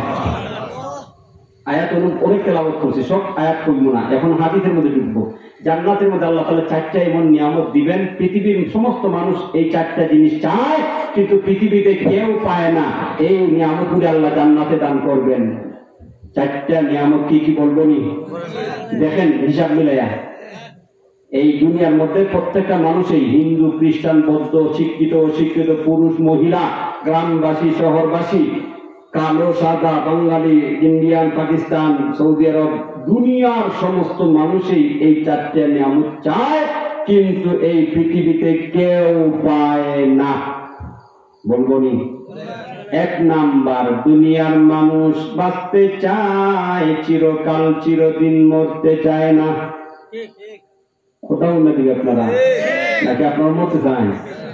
এই ওয়াজটা যদি আমি করি জানি মরণের, আমি প্রায় সময় আমার মসজিদের মধ্যে বলি ও মরার জন্য তো আমরা সবাই রেডি রেডি কি বলেন, সবার মৃত্যু হবে না? আপনার হ্যাঁ মৃত্যু হবে, রেডি তো? যেহেতু রেডি, আমি এই যে বলছেন রেডি, এখন যদি ওই গেটের সামনে ওই গেটের মধ্যে আজরাইলে যে হুজুর সালাম আলাইকুম, আমি একদম কিনতে আইছি আইনি, আপনার তো সবাই রেডি যাইবেন না এখন? তখন কে বুঝা যাইব যে আপনি কেমন রেডি। কথা বলেন ঠিক কিনা? আমি তো বলছি না যে মৃত্যুর জন্য আমরা সবাই কি রেডি? তো সবাই বলে যেহেতু আমরা রেডি, হ্যাঁ রেডি। আজরাইলে গেটে আইলে বলে যে হুজুর এগুলো পাড়াই দেন, এত সবাই রেডি তো, সবাই তখন না এখন নিব তখন দেখবো। তাহলে কি বুঝলেন? আগে কতক্ষণ আগে হয়েছিল হুজুর রেডি, তাহলে কেমন রেডি? এই ডাকের সাহায্য না এদের ভয়ে মুরব্বী আপনি জানি কেন, আপনি তো মুরব্বী শেষেই ওদের বেড়া আমার আমার কত খাওয়া আছে, যা ভালো কিনবে দেখা। কথা বলেন ঠিক না? সে টাকা রেখে বলবো সাদা বাতিদারে বলবো সাদা বাতিদা সাদা করবো সাদা জীবন তো শেষেই জানলেও ডাকতেছে। হ্যাঁ সাদা করবো বাতিদারে বেটা আমার ওর কাজ বাকি দিতে তুই তো বিয়ে সাথে বলবো দেখা জান্নাত থেকে বিয়ে করবে না, ঠিক কিনা বলেন? সবাই বলে যে হুজুর রেডি আছে, মরণ জন্য রেডি, কিন্তু কেমন রেডি? যদি আজরাইলে ডাক দেয় একজন চাই, কেউ যাইতে রাজি না। কথা বলেন ঠিক না? দুনিয়ার মানুষ মরতে চায়, বাঁচতে চায় না, চিরকাল চিরদিন বাঁচতে চায়, মরতে চায় না, ঠিক কিনা? ভাইয়েরা আমার, এই দুনিয়ার সমস্ত মানুষই মরতে চায় না, কিন্তু ইচ্ছায় অনিচ্ছায় তাকে মরতে হয়। কথা বলেন? চিরকাল চিরদিন কেউ বাঁচতে পারে না। 2 নম্বর বিষয়টা বলবো নি। 2 নম্বর বিষয়টা, দুনিয়ার সমস্ত মানুষ, পুরুষ হোক মহিলা হোক, সাদা হোক কালো হোক, শিক্ষিত হোক অশিক্ষিত হোক, শহরবাসী হোক গ্রামবাসী হোক, সমস্ত মানুষই সুস্থ থাকতে চায়। কি থাকতে চায়? সুস্থ থাকতে চায়, কেউ অসুস্থ হতে চায়। কিন্তু আমি আপনাদের কাছ থেকে জানতে চাই, দুনিয়ার মধ্যে সুস্থ থাকতে চাই বললেই কি সুস্থ থাকা যায়নি? না না, সুস্থ থাকতে চাই বললেই সুস্থ থাকা যায় না। ইচ্ছায় অনিচ্ছায় অসুস্থ হইয়া হাসপাতালে চলে যেতে হয়, ঠিক নেই?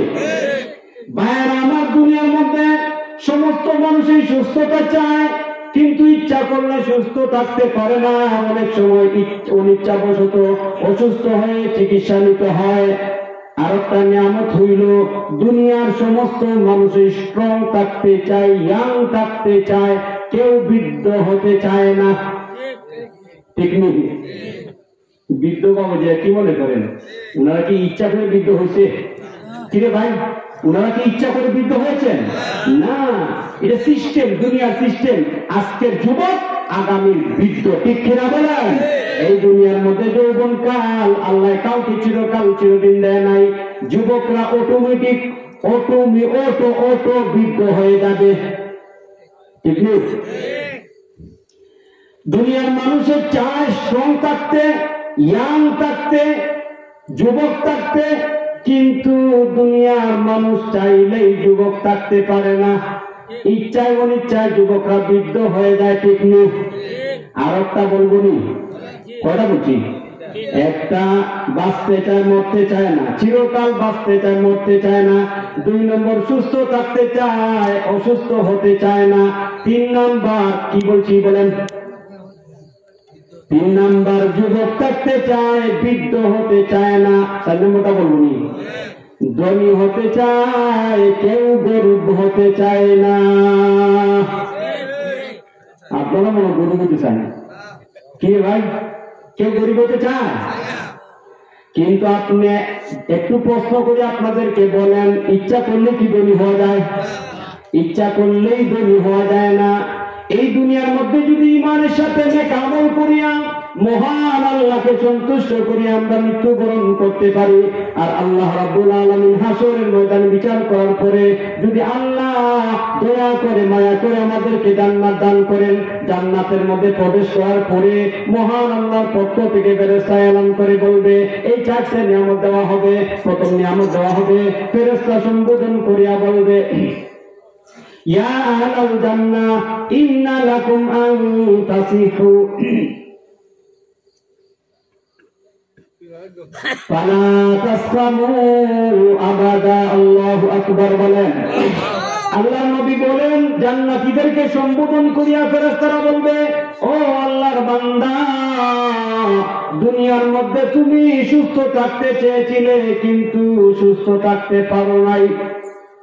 অনেক সময় ইচ্ছায় অনিচ্ছায় তুমি অসুস্থ হইয়া হাসপাতালে ভর্তি হইতে হয়েছে, কিন্তু নেক আমল করিয়া, নেক আমলের সাথে ইমানের সাথে নেক আমল করিয়া মহান আল্লাহকে সন্তুষ্ট করিয়া তুমি এমন এক জান্নাতের মালিক হয়েছো।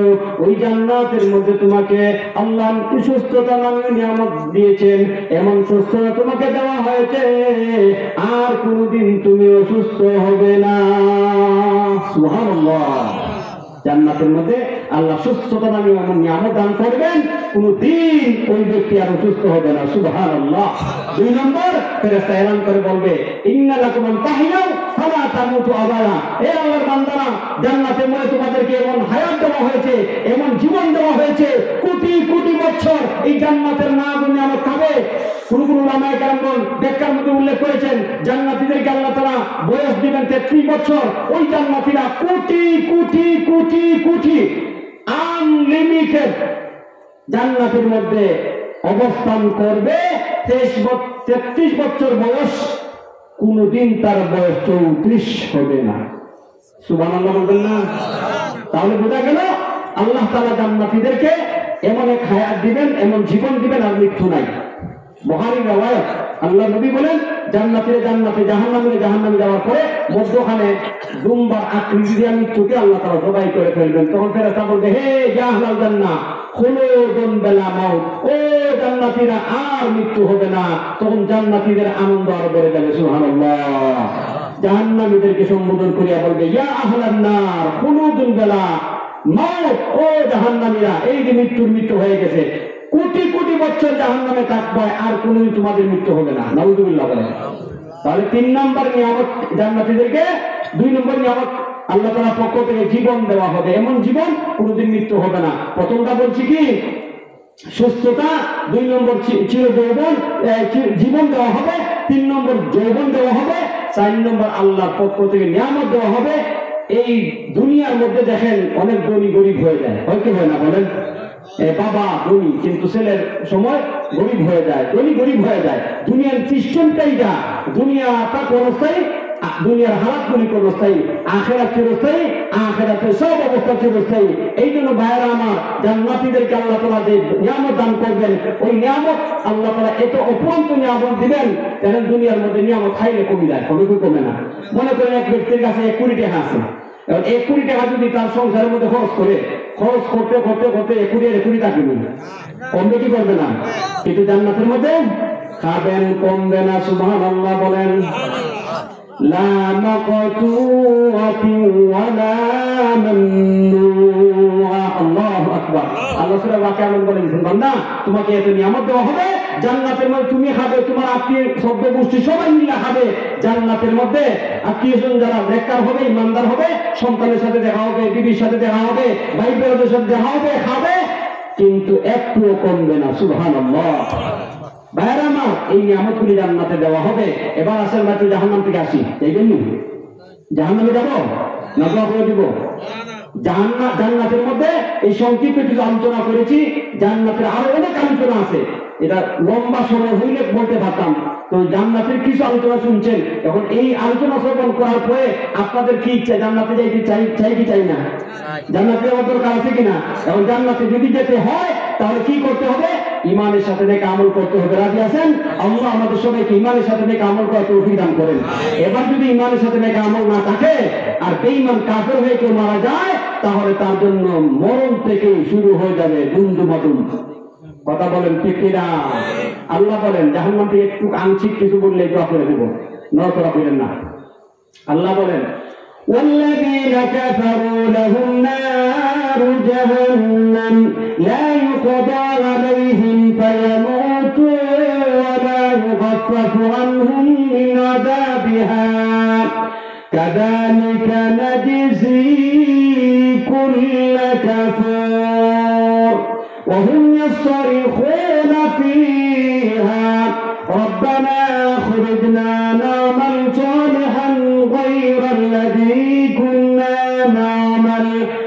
أَوَلَمْ نُعَمِّرْكُمْ مَا يَتَذَكَّرُ فِيهِ مَن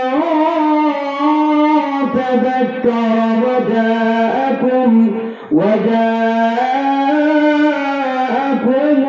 النَّذِيرُ فَذُوقُوا فَمَا لِلظَّالِمِينَ مِن نَصِيرٍ।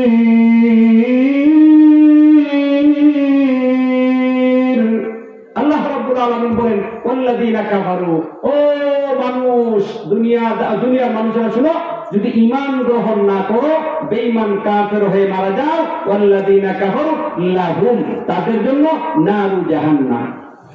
বুঝছেন? কি বুঝছেন বলেন? আল্লাহর কথাটা বুঝেন না? যারা কাফের, বেঈমান, নাফরমান, আল্লাহর জমিন, আল্লাহর নিয়ামত খেয়ে আল্লাহর সাথে শিরক করেছে, আল্লাহকে মানে নাই, আল্লাহর নাফরমানি করেছে, এই বেঈমান কাফেরদের জন্য আল্লাহ আমার তেলাওয়াত আয়াতের মধ্যে সুস্পষ্ট ভাষায় ঘোষণা করেছেন, ও মানুষ, যদি এই দুনিয়ায় আমার নিয়ামত ভোগ করিয়া আমার অবাধ্য আচরণ করো, আমার নাফরমানি করো, জানিয়া রাখিও আমি আল্লাহ প্রস্তুত করে রেখেছি নারু জাহান্নাম, জাহান্নামের আযাব। নাউযুবিল্লাহ। আল্লাহ রাব্বুল আলামিন বলেন, লা ইউকদা আলাইহিম ফায়ামুতু। তাফসীরে কেরাম তাফসীর এই কিতাবের মধ্যে উল্লেখ করে দিয়েছেন, ওই আয়াতের ব্যাখ্যার মধ্যে দুনিয়ার মধ্যে যারা বেঈমান কাফের ছিল, ঈমান ছাড়া মৃত্যুবরণ করবে, কিয়ামতের দিন আল্লাহ জাহান্নামে নিক্ষেপ করবেন, জাহান্নামের ফয়সালা হবে। ভাইরা আমার, জাহান্নামীদেরকে জাহান্নামের মধ্যে নিক্ষেপ করার পরে লক্ষ্য করে দেখেন, দুনিয়ার মধ্যে আগুনে পোড়ার পরে মানুষ বাঁচে না মরে? জোরে বলেন। দুনিয়ার আগুনের মধ্যে পড়ে মানুষ মারা যায়। খেয়াল করে দেখেন, আখিরাতে জাহান্নামের আগুন দুনিয়ার আগুনের চেয়ে 70 গুণ বেশি উত্তপ্ত। নাউযুবিল্লাহ বলেন। দুনিয়ার আগুন জাহান্নামের আগুনের চেয়ে 70 গুণ হালকা। এই 69 গুণ হালকা আগুনের মধ্যে ফুললে মানুষ মারা যায়, কিন্তু জাহান্নামের আগুন দুনিয়ার আগুনের চেয়ে 70 গুণ উত্তপ্ত হবে। আল্লাহ রাব্বুল আলামিন বলেন, বান্দারা রে, এই জাহান্নামীদেরকে যখন জাহান্নামে ফেলে দেওয়া হবে, জাহান্নামের মধ্যে ফেলে দেওয়ার পরে ওই জাহান্নামীদেরকে জাহান্নামে ফেলে দেওয়ার পরে আগুনে জ্বলবে, কিন্তু জ্বলার পরে আগুন জাহান্নামের আগুনের মধ্যে পুড়ে তারা মারা যাবে না। নাউযুবিল্লাহ। তাদের চামড়া পুড়ে যাবে, চামড়া পুড়ার সঙ্গে সঙ্গে নতুন চামড়া লাগায় দেওয়া হবে। কুল্লামা নাদিয়াত জুলুদুহুম বাদদালনাহুম জুলুদান গায়রাহা লিয়াযুকুল আযাব। আল্লাহু আকবার। আল্লাহ বলে, জাহান্নামে ফেলে দেওয়ার পরে ওই জাহান্নামীরা জাহান্নামে পড়ার সঙ্গে সঙ্গে তাদের চামড়া ফুড়ে যাবে, আবার নতুন চামড়া দেওয়া হবে, আবার ফুরবে, আবার নতুন চামড়া দেওয়া হবে। ফাসিরিনে কেরামগণ বলেন যে এভাবে কেন হবে? বলে, এই কেন প্রশ্নের উত্তরে আল্লাহ নিজে আয়াতে বলে দিয়েছেন, লিয়াযুকুল আযাব, আযাবের কঠিন শাস্তির তীব্রতা বুঝার জন্য আল্লাহ চামড়া পুড়বে আর জ্বলবে আর আবার নতুন চামড়া দেওয়া হবে। নাউযুবিল্লাহ। কিন্তু চামড়া পুড়বে, নতুন চামড়া দেওয়া হবে, মাগার মৃত্যু হবে না। আল্লাহ বলেন, লা ইউকদা আলাইহিম ফায়ামুতু। ও ঈমানদার, খেয়াল কর, এই মানুষ, জাহান্নামীদেরকে জাহান্নামে ফেলে দেওয়ার পরে এত কঠিন আগুনের মধ্যে ফালানোর পরও জ্বলবে না, মৃত্যুবরণ করবে না, আর মরলে তো ঘটনা শেষ, কাহিনী শেষ, জাহান্নামে মৃত্যু নাই। ঠিক কিনা বলেন? লা ইয়ামুতু ফিহা ওয়া লা ইয়াহইয়া। আল্লাহ বলেছেন, জাহান্নামীরা এমন একটা জীবন পাবে, না জীবন না মরণ, মরতেও পারবে না, বাঁচতেও পারবে না, এবং কঠিন একটা অবস্থা তাদেরকে দেওয়া হবে। নাউযুবিল্লাহ বলবেন না? বাইরে আমার, আল্লাহ আমাদেরকে হেফাজত করেন জাহান্নাম থেকে। আল্লাহর কাছে বারবার পানা চাওয়া দরকার। আল্লাহ পরিষ্কার তার আয়াতের মধ্যে বলে দিয়েছেন, লা ইউকদা আলাইহিম ফায়ামুতু ওয়া লা ইউখাফফাফু আনহুম মিন আযাবিহা। আল্লাহ বলেন, বান্দা, ওই জাহান্নামীদেরকে জাহান্নামে ফেলে দেওয়ার পরে জাহান্নামের আগুন জ্বলবে কিন্তু মরবে না, এবং দিন দিন তাদের আযাবকে লাঘব করা হবে না, বরং দিন দিন জাহান্নামের আযাবের তীব্রতা বাড়ানো হবে। নাউযুবিল্লাহ। আল্লাহ রাব্বুল আলামিন পরের অংশের মধ্যে বলেন, কাযালিকা নাজজি কুল্লা কাফুর।